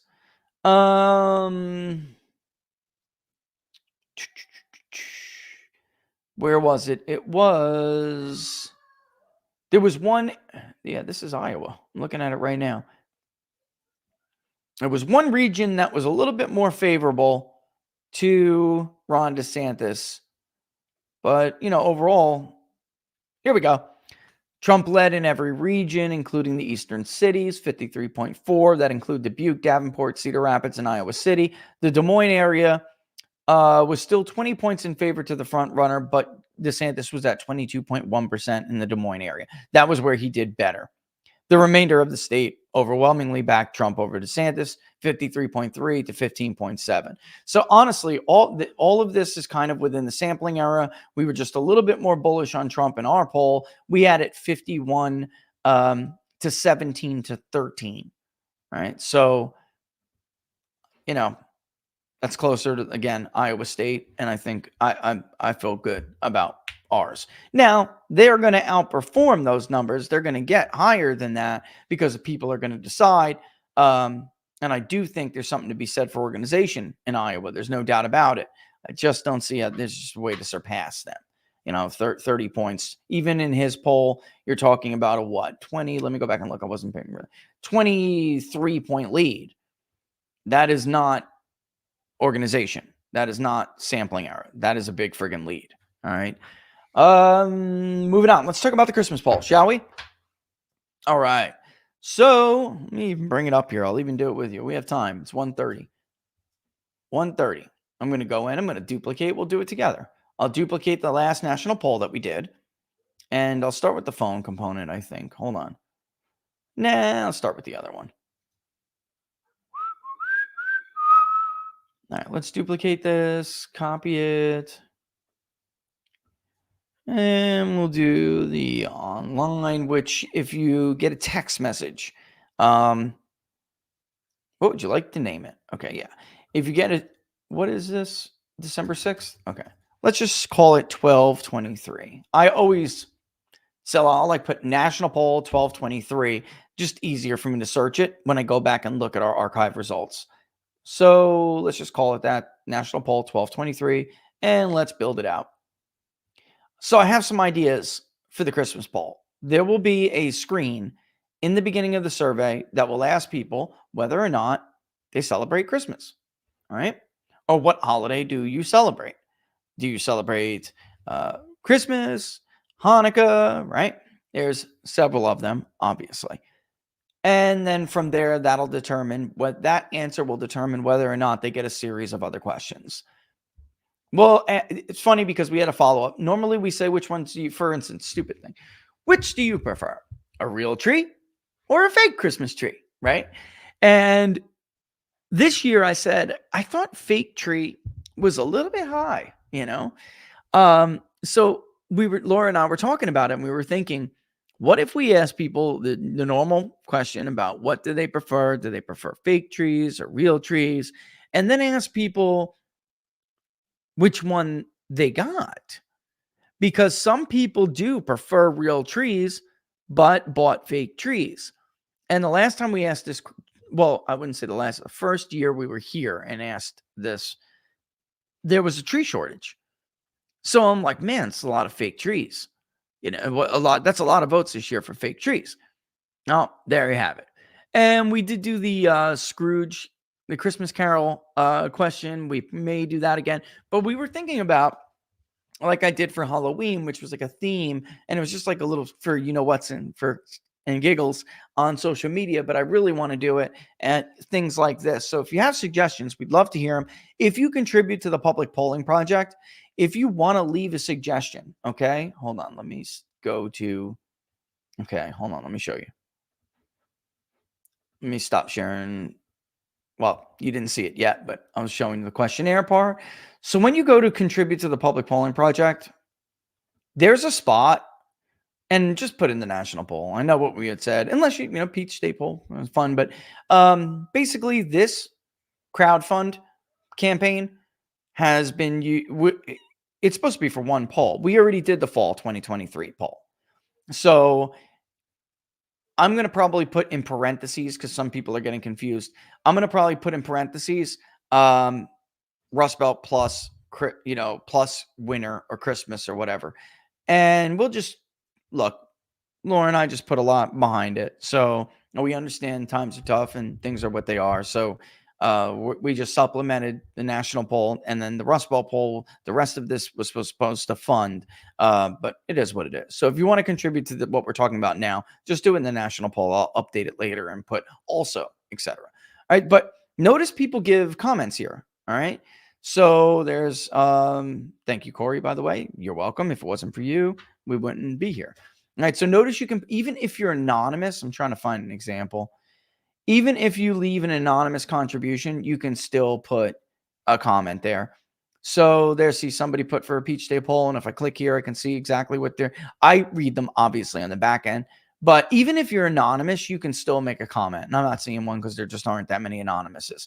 But of course, you can do it by putting it in the comment section right now in the stream, and I'll go and look at it. But if you go and contribute, don't forget to put something there. We always love the thank yous, and we thank you guys too. We love you too. But if there's something you want us to see, or you have a suggestion, or I get, everything's not going to make it in there. But it's a great place, because I look at every single comment from the public polling project myself personally. All right. So if there's something that you want to say, or you have an idea, I've been known to pluck ideas right out from the heads of viewers and supporters and crowdfunders, right? I love these ideas. So one of the ones we're talking about is the color themes, right? There's your traditional red and green. There's all, and we were thinking indoor, outdoor, stuff like that. You like white lights? Do you like, different kinds of color patterns? Some people like pink and champagne. Then there's blue and silver, or blue and white, whatever it is Laura's compiling. There's a whole bunch of different kind of Christmas themes, and we want to know what people, think is more. And also too, there's some religious aspect to this. And we don't ask a ton of these questions. So that's what I'm saying. If you have some ideas, I may drop one of our ideas for one of yours that I think may be better. But there's a religious aspect to this as well. And we've seen this during Easter. Do you celebrate Easter? Okay, yes. Do you believe in the resurrection?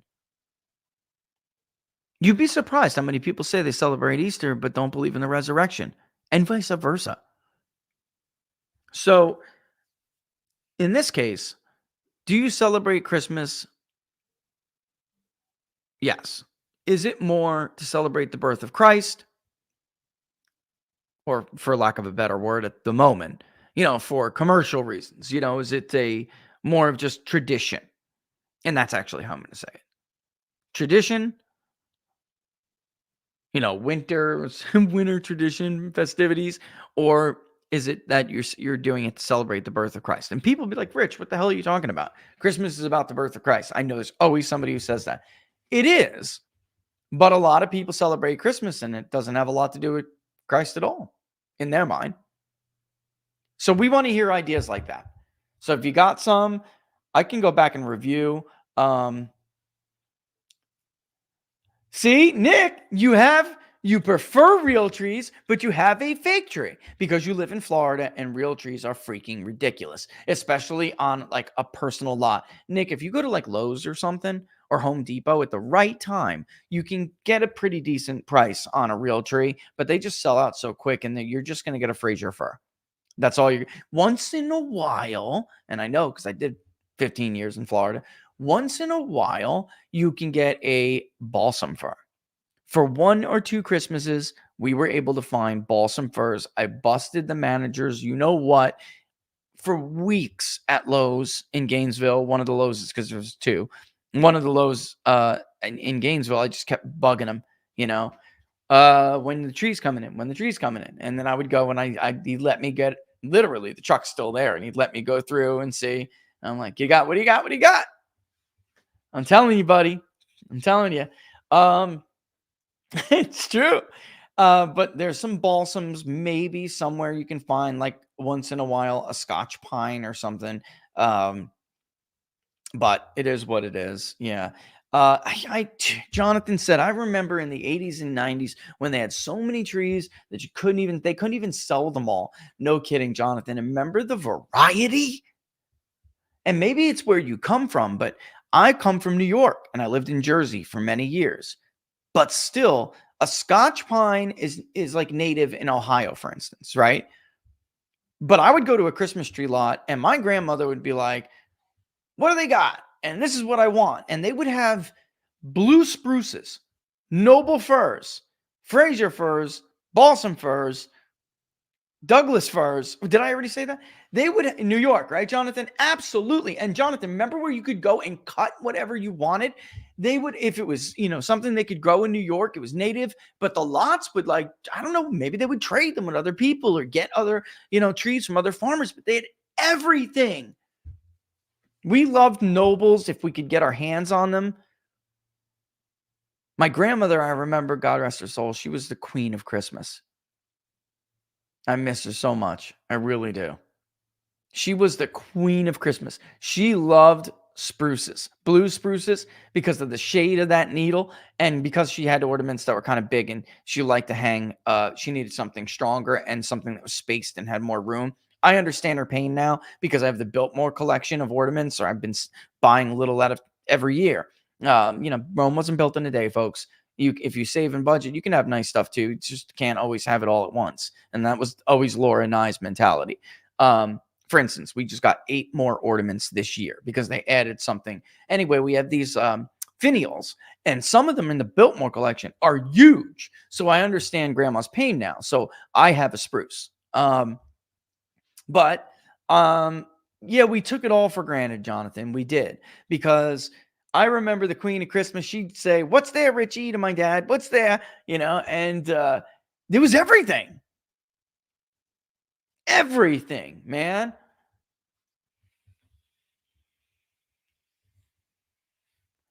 Now, and it does depend on where in the country you are, but like if you're in the South, you're limited to like Fraser firs. That's all there really is. However, what was on that lot? We got to because we do have I'll just tell you guys, we do have our fake tree, which is, we saved up for it. That's it's a what's it called? I'm brain farting here. It's a Balsam Hill tree. And that's like the one the kids can't touch. That's what Laura will decorate on her own. And Laura, I mean, for locals, if you've been with me for a while on locals, you've seen our tree. She does an amazing job. I mean, Laura's now the queen of Christmas in our family.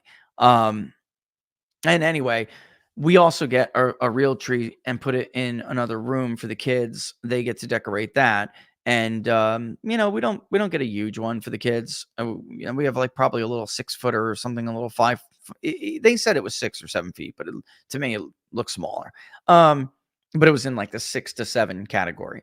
And that one is a Fraser fir, but they had white pines. And I wanted to get them because, man, white pines smell great. I wanted to get the white pine, and he got them from a friend he knows who also grows. And he was able to get like 20 white pines, and he gave him some Frasers because he had every tree on this guy's lot was gorgeous. Right, Laura? Every tree on this guy's lot was absolutely beautiful. And yeah, it was a gumdrop trees. Yep. That's every, see, I love this stuff because everyone's got, everyone's got their own stories and what they had. White pines smelled great, but they were difficult to hold the ornaments that we have. You got to hang them a little bit farther back in the tree. And I still have a kid because we have our midlife crisis baby, Roman, and he's still young. So I'm worried about him breaking expensive ornaments and just tradition ornaments. I only have 3 bells left from my grandmother that were built in, like, I don't even know. These bells, no joke, they're from like the 30s or something. They're old.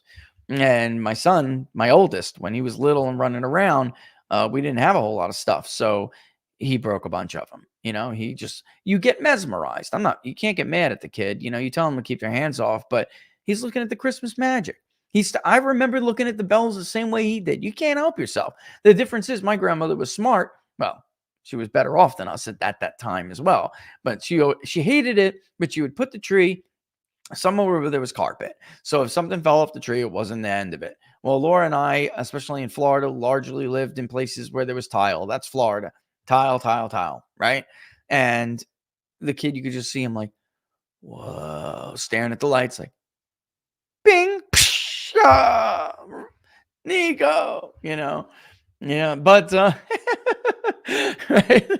Soon enough, we'll have government issuing us crappy plastic trees. Yeah, don't be shocked if that does happen. Frankly, the shortage was the government's fault. The shortage was the fault of Barack Obama and Joe Biden during even the Trump administration, because it takes years for these trees to grow. And I've told this story before, but it's 100% true. I didn't know it until somebody gave me a hat tip. And if you're out in Western North Carolina, I'll tell you right now, you want a beautiful tree, Hummingbird Hills Farms. Somebody on Twitter one year, when we came to this state, it was our first year. I said, I want a real tree, but I want a big one. And there were no tree lots anywhere. And they were talking about tree shortages, and I didn't know why. And somebody said, I got you. This guy will go cut you a tree right off the damn mountain. Just let him know. I'll let him know you're coming. No joke. It was like a 3-hour drive. We made a trip out of it with the kids. He was at a farmer's market too, which was, we met him at the place where he sets up at a farmer's market. Place was awesome. Awesome. Ciders, beers. I mean, fruit and veg. It was just incredible. Hey, Roro, you need a cookie? Okay, hang on 1 second, guys. Yeah, it's all right. Do not race off the ladder. I got him. Nobody cares. It's okay. Here you go, buddy. No, come over here. You can't go in front of the camera, buddy. Okay. There you go, little man. Give daddy a kiss. Oh, you make daddy feel so special. Here, take your box. I got it. I love you. Love you. Sorry about that. It's not a cookie either. It's a breakfast bar. We just call them cookies. This way he eats them. He's picky. But yeah, and why did Charlie? This is a good question, because we are talking about Christmas, and that's part of it. Charlie has a lot to do with that. We're from the north, and we got sick and tired of the constant 85-degree Christmases. I love Florida, I really do. And I still, Laura and I would love to have, because I like the golf. That's my favorite part of Florida. Laura and I would love to have like a little, even if it's a little jammy, in like Sarasota or something like that. I love Venice Beach. Love Venice Beach. The Siesta Keys. Love them. But it didn't ever really feel totally like home. And I never wanted to go back to the north, because once you're in the south, you just realize the south is much better. It's freer. It's better. People are nicer. I'm sorry, guys. I'll never, ever stop loving New York City because of the memory I have of it in my mind, but it's just not what it used to be. Anyway, when we had come here, this guy, when we went out there, made a day out of it. The farmer's market was awesome. And he literally hands me this like 10-foot fir that he just cut. I mean, he just brought it off the mountain that morning. And I think we got there around 11 a.m. or 10:30 a.m. because we left early. Or to get there. I mean, it was past Raleigh. I mean, it was out west. I mean, your ears pop. It's the mountains. And there's a freaking bird's nest in this tree. It was one of the most beautiful real firs we've ever had. It was gorgeous. If not the most, honestly, it probably was the most beautiful. It was almost 10 feet. It was huge. It was gorgeous. Loved it. But I got to talking with him. And he told me why there was a shortage with trees. And when Barack Obama and Joe Biden were in power, they were paying back the strawberry farmers. And there's a certain kind of chemical that tree farmers will use, like a pesticide and stuff. And they rationed it and made sure that the farmers that supported them had this stuff and nobody else didn't, to give them a competitive advantage and to pay them back. And they inadvertently destroyed a lot of young tree farms. Um, yeah, so there it is. Really, really interesting stuff. And I didn't know that, but it goes to show you how, like, some of these dumb political things, um, it's really interesting, really interesting. So it I didn't know that. I had no idea. I just thought that there was like a general lack of Christmas spirit or something, you know? Um, but yeah, that's why we left Florida. We never intended to stay. Once I got my act together, and after being all over the place, and as a lot of veterans do, damn near destroying my life, I was like, you know what, I want to do something else and go back to school. And we never meant to even stay there, Charlie. But then what happens? I'm going back to school. Laura's working. She did really well in the school systems there, and got promoted. And you end up just kind of like putting a stake in the ground inadvertently. But it was like we reached a point in our life where we were like, look, if we do not go now, the kids are going to get older. There's not going to be any time. And then under Trump, the economy got so much better, but the one cylinder that was not firing yet because of the housing crisis from the recession was housing. And interest rates were still incredibly low. The cost of materials were incredibly low. So we said, eventually they're going to screw this up too. And with Trump's like economy roaring back, the housing home builders are going to boom. New residential construction is going to start to boom.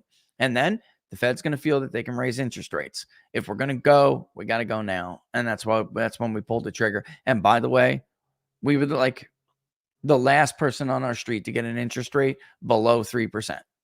Everybody else, it just exploded after that. And the cost of materials exploded. The builder ran away. No kidding. I mean, that's how bad Joe Biden's little supply chain F-ups really hurt the return of the housing market. And now it's sad because the only people who were, so many people we knew that were not, incredibly well off. I mean, you're okay to get a house at 2.9, right? With the credit score they had. The minute it goes to 3.5, you no longer qualify for that. So a lot of the builder got screwed because a lot of these contracts he had fell through because the bank wouldn't do it, So there it is. Hold on one second. Hold on. Laura, can you please tell her I'm on the show? Reporters. Anyway, it's true. It's like they're watching. Do you literally expect me to stop the show and talk to you right now? You went from Maryland to Florida. It's been the same adjusting, but the freedom here is amazing compared to Maryland. No doubt, Charlie. And that's why, if I could, say that, like, Tim Scott years and years and years ago had said something. I never heard the word before. And I was complaining about moving back to the north. I did not want to. I'm like, I miss the food and I miss the weather. I don't want to shovel 5 feet of snow, though. Like, I'm not trying to go back to Buffalo. I don't want to do that. But I can't give up the freedoms in the South. And I was in the Army, and most of the places I went were in the South. North Carolina, Alabama, Georgia, and, Kentucky's still the South. And when you go to any of these places, you can see very clearly, immediately, there's a huge difference. Charlie, I'll never forget the first time I got pulled over with a gun in the car in Florida. I was panicking. In Jersey, and it was a legal gun. In Jersey, you're in deep trouble. They're going to draw on you, even if it's legal. You're like, look, I just came from Jackson Sporting Goods. It's in the trunk or whatever. Yet, there were certain ways you had to have it. I had put a Glock 19 under the passenger seat car, and I was like tearing. The cop's like, what are you doing? And I'm just like 10 and 2. I'm like, officer, there's a firearm under the passenger seat. And he's like, did you steal it? And I'm like, no, and he's like, are you going to shoot me with it? I'm like, no, are you busting my balls? What is the deal here? And he's like, is it legal? I'm like, yes. And he's like, okay. And I'll never forget that. And that was, man, I'll tell you, that was it, Charlie. and that was Florida Highway Patrol, I believe. I think it was Florida Highway Patrol on 75. What's that road that takes you from? Well, it's a big road. It may be. No, it's not part of 95. Man, how can I forget this? Gator Alley. It is 95, isn't it? There's a lookout between. I think this is Alachua. There's a lookout where people go and look for gators and birds and stuff between Gainesville and Ocala. That's it. Anyway, I got pulled over right over there. I will never forget that. It is 75, right? It's 75, Charlie. Or is it 4? It could be 495. I'm having a freaking brain fart. I can't believe it. I thought it was 75. I-75. That's what I think it is. Yeah. Yeah, right? And yeah, that's it. That's definitely it. I knew I'm like, go with my original instincts. Yeah, that was so funny. The guy, he's just looking at me crooked, and he's like, you are definitely from the North. And that was it. I mean, I always loved it. Even when I was in the Army, I loved it. But as like a resident civilian, that's when I was like, the North sucks. The North sucks. And why is there more? And where I lived up north, it was funny. There was a whole lot of gun laws, a whole lot of guns, you know? It was very difficult to even get a firearm. Forget about a handgun, but any firearm. And yet still everybody had them. Everybody used them. The crime was crazy. You know, I mean, it's just it's amazing when you're raised in the North all those years, and they like drill this into your head about how backward the South is. And same thing goes with racism. I mean, up north, whether you're living in New York or even parts of Jersey, it's like they're totally obsessed with race. And then you get to the South and just realize that nobody gives a damn about race. It's unbelievably mind-blowing when that happens to you. I think that actually helps me as a pollster. The fact that I have these different experiences that other people don't have. You can be stuck in a cubicle at the New York Times polling with Siena College and just not understand the rest of the country. You know, and somebody brought up they were from Portland. I love the Pacific Northwest too. Cold as hell, rainy in a lot of places. But an Army buddy of mine and I had basically gotten this house that we were like splitting. You know, it was just I wonder how things would have went differently sometimes had that worked out, but he got into some issues, and unfortunately that never panned out. He had a hard time readjusting, and a lot of us did. And he was like a Mormon too, and then he joins the 18 X-ray program, and the world just hits him like a bam. You know, this, and then that the world and ugliness. You know, it's sometimes it's very difficult to get hit with all of that at once and then try to readjust to civilian life when everyone's still sitting there pretending that the world is different than it really is. And anyway, you know, God bless him. I love him. He's my battle forever. But yeah, never did happen, but I loved it. I loved the area. You know, it's where his family was originally from. And talk about Christmas trees there. You know, there's just so many. So I wonder if we have to do it, you know, why we probably would have to include like, because somebody had said, what about your favorite kind of tree? There's a lot of people who don't know, you know, about those trees, like literally like a real tree. What is your favorite kind? That's why we have stuck all these years with fake tree or real tree, because if there was a population I knew, and I may be able to do that among farmers. Like, what are farmers' favorite trees? What are the farmers' favorite? We can target people like that. So maybe that's something we'll think about in the future. But as far as the consumer goes, they don't know enough about the different kinds of trees. They know real, they know fake, and maybe they know what may be native to their area or what they're used to seeing every year, but they just don't know enough. Like, you know, our favorite isn't like I said, my personal favorite is a noble fir, but you're not going to find one of them around here. You got to seek one of them out, you know. But why is I'm getting this a lot. I want to put John's question up. I want to get this a lot. because I mean, I want to put it up because I'm getting this an awful lot. So even if John, for instance, we just go back to those polls that we were just looking at, right? If you look, and let me stop that screen share, put up the other one.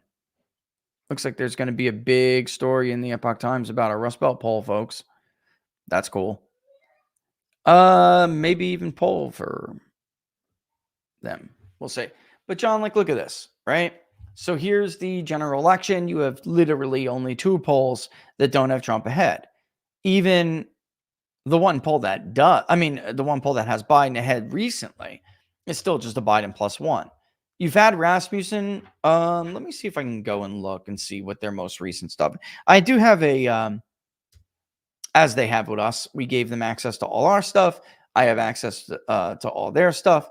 Let's see if I can find. They still have a presidential center. It's been a while since I really went through their stuff here like that. But let me see if I can find.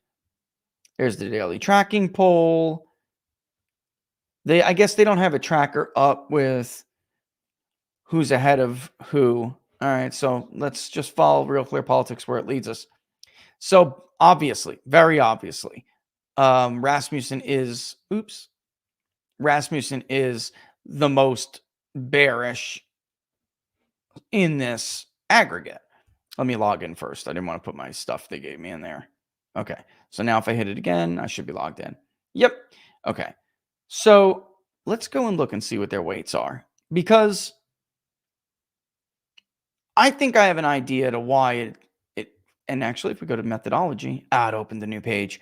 I'll read this to you. So all Rasmussen survey questions are digitally recorded and fed to a calling program that determines order, branching options, and other factors. Calls are placed to randomly selected phone numbers through a process that ensures appropriate geographic representation. Typically, calls are placed from 5 to 9 during the week. Saturdays from 11 to 6, and then Sundays from 1 to 9. That's actually really close to what we do. Although, because we do so much now with cell phones, it is a longer fielding day for us. We don't use interactive voice response anymore. They still do. It's not that I'll never use it. It's just that I have not seen any particular reason anymore to use it when I know I'll do some live, I'll do some SMS. Live caller was actually the worst in 2020, but it was the most far off. Minnesota, we overstated Biden +10. I went back and looked at some of the lives in Minnesota. It would have been like a Biden +15 if it was just live only. But they're using online to reach people that aren't being reached because of IVR, and to reach those who have abandoned traditional landline telephones, because interactive voice response is illegal to use on cell phones. You can't do that. You can only call landlines with what are called robopolls, right? Rasmussen reports uses an online survey tool to interview randomly selected participants from a demographically diverse panel. After the surveys are completed, the raw data is processed through a weighting program to ensure that the sample reflects the overall population in terms of age, race, gender, political party, and other factors. The processing step is required because different segments of the population answer the phone in different ways. For example, women answer the phone more than men. True.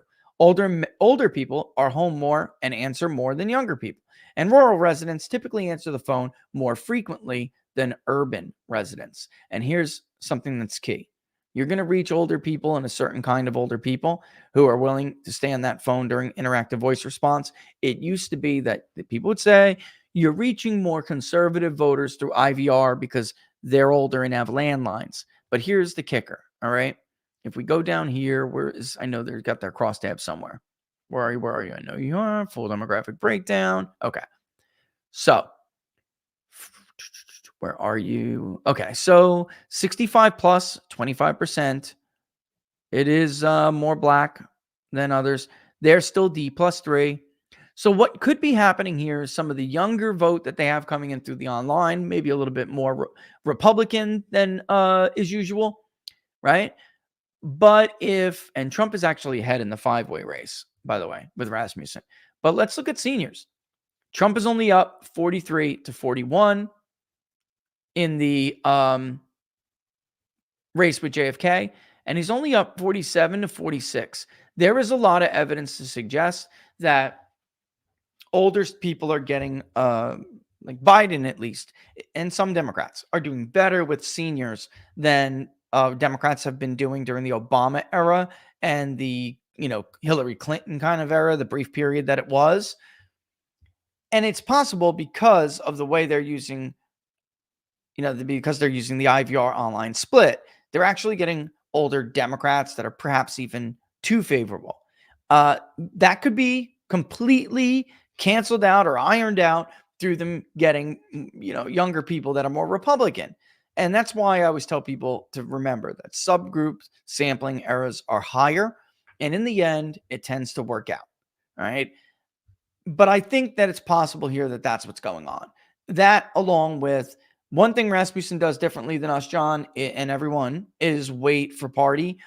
We don't wait explicitly using party as a variable, but the party variable will be adjusted as we apply it's a process called rake weighting, one variable after another. What's amazing about MarketSite is that it does it for you. So there's no, you just pick what you want to do, and then you choose the variables, and you start your weights like that. And it will, even if you try to apply multiple variables at once, it is still going to do the process, if you select it, as a rake, which means one at a time. Any other variable that you do not apply when you're rake weighting will be adjusted by the other weights. All right. Now, some people will choose not to do that and to hold basically a modeling system, or there's propensity and modeling. And basically that tells the sample, don't change from D+3, just adjust the rest of the sample, but keep it D+3. And that, of course, would be totally different than allowing the rakes to adjust the percentage of other variables based on what you change. So if you make it less educated, it's going to become more Republican. If you make it more rural, it's going to become more Republican. If you make it more South, it's going to become more Republican, typically. And we're even getting a little bit in the national sense. We're getting a little bit deeper with national weights where, there's sometimes, you can have Virginia and DC just be too much of your Southern sample. I think that happened to IBD tip. I don't know if you saw, but they had some really weird numbers where like Biden was leading with men, but Trump was leading with women. Biden was leading in the South and Trump was leading in the Midwest. And they were like basically, I think he was split out west, and Biden was barely ahead in the north. It was all weird, and that can happen sometimes. Instead of Pennsylvania being enough in the northeastern sample, it's like over, somehow all Vermont and New York and Jersey or something like that. And then Washington D.C. is the South. So if you're not doing that, and let me see, do they have the regions on this? Do they? I don't know that they wait for a region. I can ask them. Very simple. I don't keep up with everyone's changing methodology. Well, I do, but not as they apply it immediately.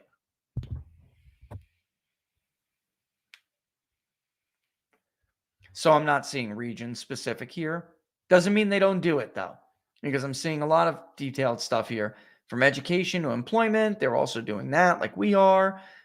Income, absolutely a necessity. And they're doing it like us. Under 30, 30 to 50, 50 to 100. That's the way it should be. Exit polls, folks. Exit polls. They do 18 to 39.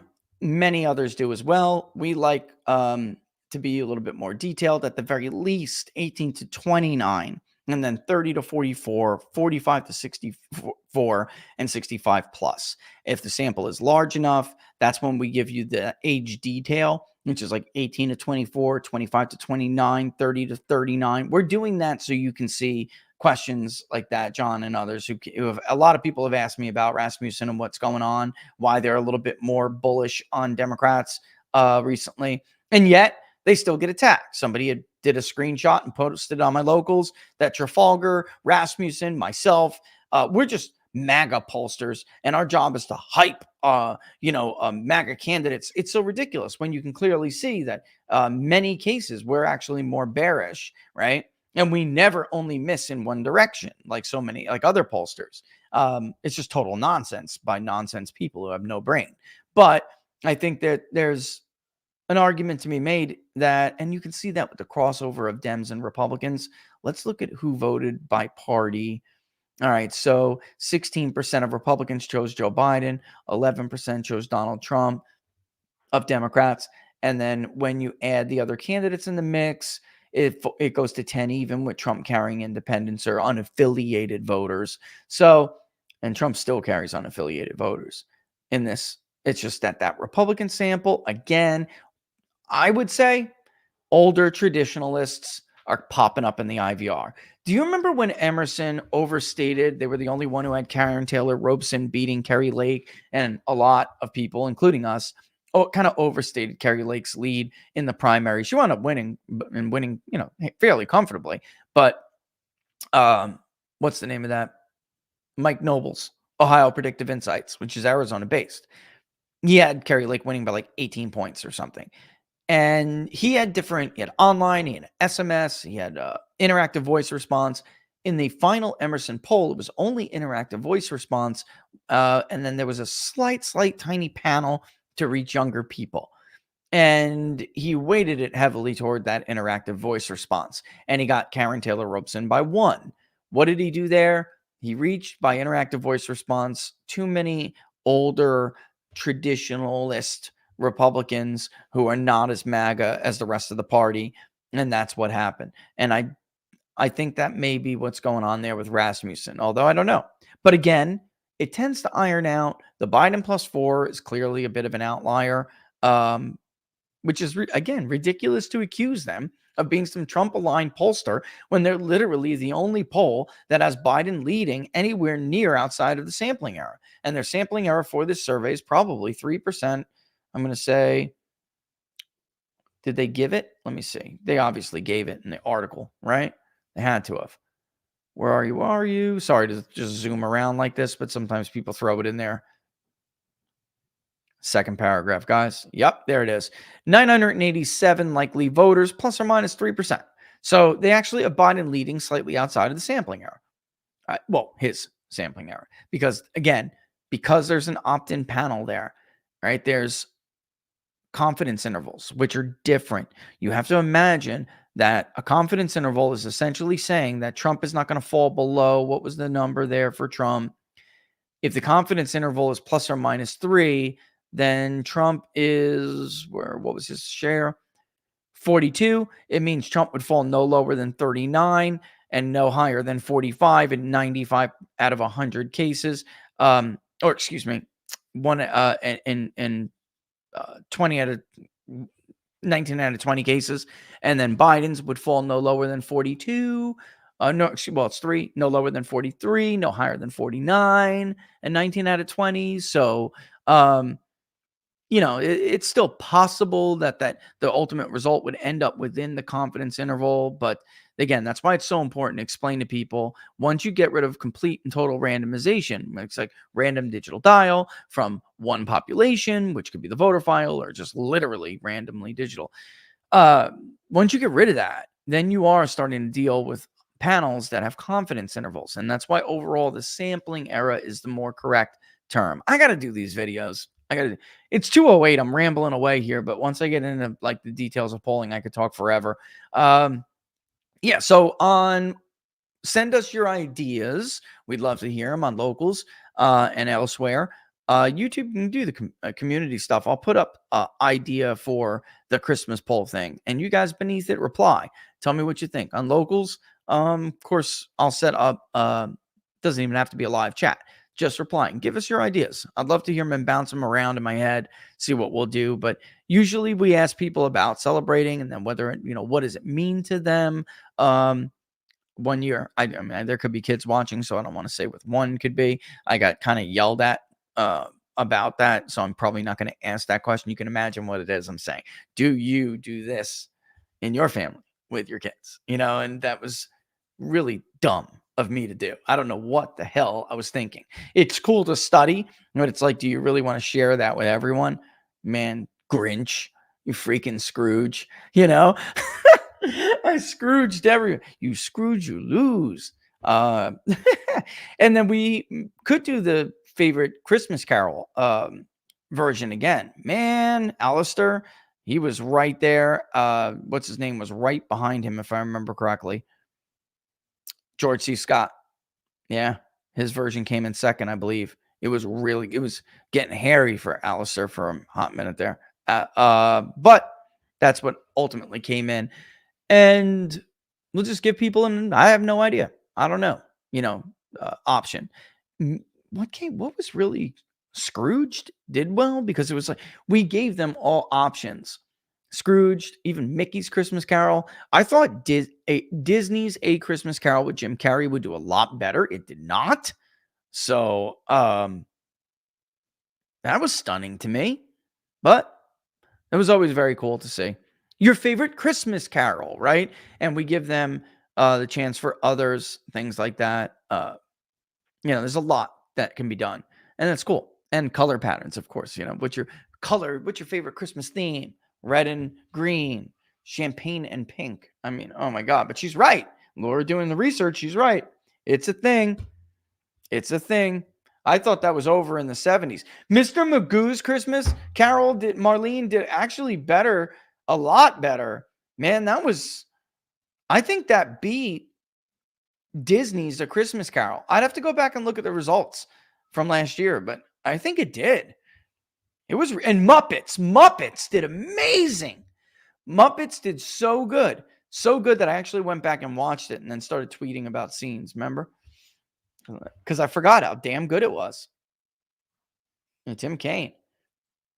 Yeah. So yeah, shoot us email ideas. Not emails. I'm going to put them up on social, and then I'll read through them, and we'll talk about it more. But we have to drop Doug Burgum. That's one thing we have to do. One thing you guys want to see before we go. Here we go. Pop it up. Add it. There's the voter screen. Likely voter screen, vote history screens, primary history screens. There's some stuff from the Rust Belt poll that I really liked that we did a little bit different, and I'm doing it. Direction of country, presidential approval. Whoa, it's been a while, huh? Dun, dun, dun, dun, dun, dun, dun, dun, dun, dun. Perry Johnson, Doug Burgum, Larry Elder, Tim Scott, Mike Pence. That's it. And I guess we could leave. I guess I'm not missing anybody anyway. No. Randomized? Are they randomized? Yeah. Options are randomized. Don't give me, oh, he's got this one before that one. Dean Phillips replaces now because we haven't done a national poll. And I'll put him below Marion just for deference on our questionnaire. But of course, again, layout, they are randomized. The only thing that is steady here is notice undecided is always in a fixed position. Doesn't matter what mode it is. If they're participating in the Democratic, make sure the logic's right. So we had to do all of that. Oof. And then we'll add in the screening area. Probably get the political crap out of the way. I think that's probably wisest. Get the political stuff completely out of the way. We probably are going to keep this. I think it's important. We're going to have to start deciding what the electorate's going to look like next year. And hell, even for some of the primary stuff, for now. This is, if you guys remember, if you're voting in the Republican primary and then we pipe the value in, which I would have to change. But you guys want to see how that's done, actually? It's actually pretty cool. So, for instance, you can see the value there if question value does not receive the nomination. All right. So you would basically add, in this case, a merge code. And it may be the same, actually. If the Republican primary or caucus, depending on where they are, you just simply insert their particular answer. And as you can see right there, it still is value 17. All right. So it can change and you constantly have to fix it, but that's how it works. So basically what their answer was for that particular question is going to be what is dynamically changed, whether it could be peer-to-peer interview, whatever it may be, it will be dynamically changed. It's 18, and that should, let me just check and make sure, but that absolutely should be the case. Just like Republican primary caucus can be dynamically changed depending on what state it is. So if we know that state, because they're pre-screeners, so we know that state, that respondent, the person being interviewed, let's say, is in Iowa, okay? And because we know that, then when we get to that question, yeah, Michael Caine, sorry, you're right. When we get to that question, it won't say primary, it'll say caucus. If we know we're talking to somebody in Florida, it won't say caucus, it'll say primary, right? And even for interviewers, if like they're an agent interview, it's going to tell the agent, this is a primary state, this is a caucus state, all right? It's cool. The original Christmas Carol scared the piss out of me as a kid. Can anyone honestly say it didn't? Let's get crazy. Tales of Ghost Stories from, right? They're talking about Charles Dickens. So let's not pretend like that didn't scare the hell out of everybody. Yeah, damn right it did. Don't lie. Don't lie. All right, so we got Cornell West. We're going to have to add Jill Stein to that mix. We can dump this as a question. Now, we're going to do this. We're going to copy this. We're going to duplicate this puppy. All right. We're going to get rid of that. And in this one, we're going to keep these someone else third party. All right. But check this out. In this one, we're going to dump it. What we are going to do is would not vote. Okay. Undecided would not vote. I'm curious to see whether or not would not vote jumps higher or undecided votes jumps higher. I'm telling you, when you're talking about interviews that are done on the phone and you're talking about interviews that are done SMS, that is much lower than online.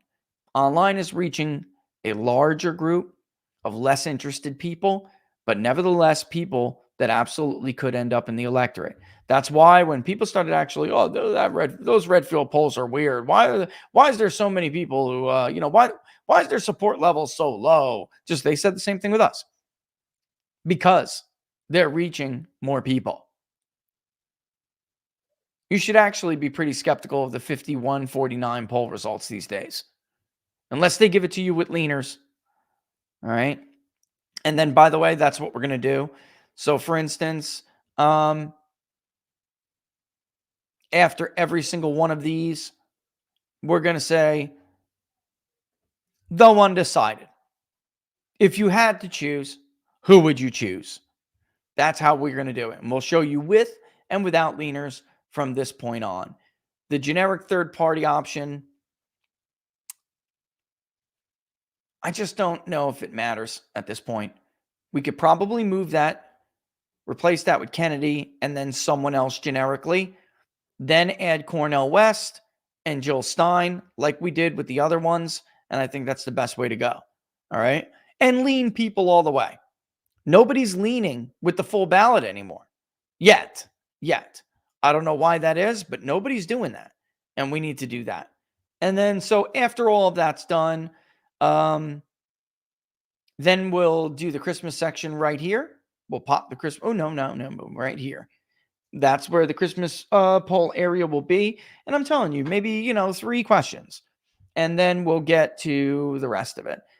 There is, honestly, folks, there's no social bias. I don't really think we should keep it. There just does not appear to be any social bias kicking off here. There were no signals in the last national poll for social bias. Like, not none, but very few. In other words, is it possible Trump is doing even better than the poll suggests because of the so-called shy Trump voter or their social bias? It's not just the media making fun of voters. Now, it's the FBI kicking in doors. But in that last poll, it didn't suggest that was the case. Pretty crazy, right? All right, it's 2:18. I know I got a boogie. Don't forget to look out and keep an eye out for social media to be able to answer those posts on YouTube and on Locals about the ideas that we're going to bat around back and forth. If you like the video, don't forget to like it, share it far and wide, subscribe. If you're on YouTube, hit the notification bell so you know when we're going to go live. On Rumble, same thing. You don't have to. It'll just tell you. And if you are on YouTube, I'm going to stress you mosey on over to Rumble. The best place for everybody to follow us is, of course, on Locals. peoplespundit.locals.com. peoplespundit.locals.com. And I missed my interview on Gorka on Sunday. You guys see me on Gorka? I didn't even see it. I'm going to go and look. I'm going to have to go back and maybe I'll do it while I'm eating lunch or something. Go back and check what I missed. And then do some more Christmas decorating. Yay! I love it. It's getting older and it's not as easy as it once was, but I still love it, man. The house is starting to look magical. The kids, they love it. They'll be decorating their tree this weekend. And it's all in good family fun. All right. So don't forget to take a minute in this crazy world we live in to enjoy the holiday season, because it's already December 6th. Christmas will be upon us in no time, whether you celebrate Hanukkah, whatever it may be. It really is about the season, right? Leading up, of course, to the great day. But it's about the season and the time that you spend leading up to that day with your family that you'll remember for years to come. All right. So nothing but love for you folks. Don't forget about the public polling project. Share it far and wide. I know times are tough. I know it's Christmas. Give what you can if you can. Every bit helps. If you look at our viewership, if everybody gave $1, we'd be perfectly funded forever. All right. All right. So we'll see you on Friday, and hopefully we have a guest. Well, I don't want to book too many guests in one episode, but then we'll also talk about those ideas. All right. And look more at the questionnaire and see where we ironed out. All right. Nothing but love for you guys. Big wolf, baby. Big wolf. Gotta love baby. Gotta love baby.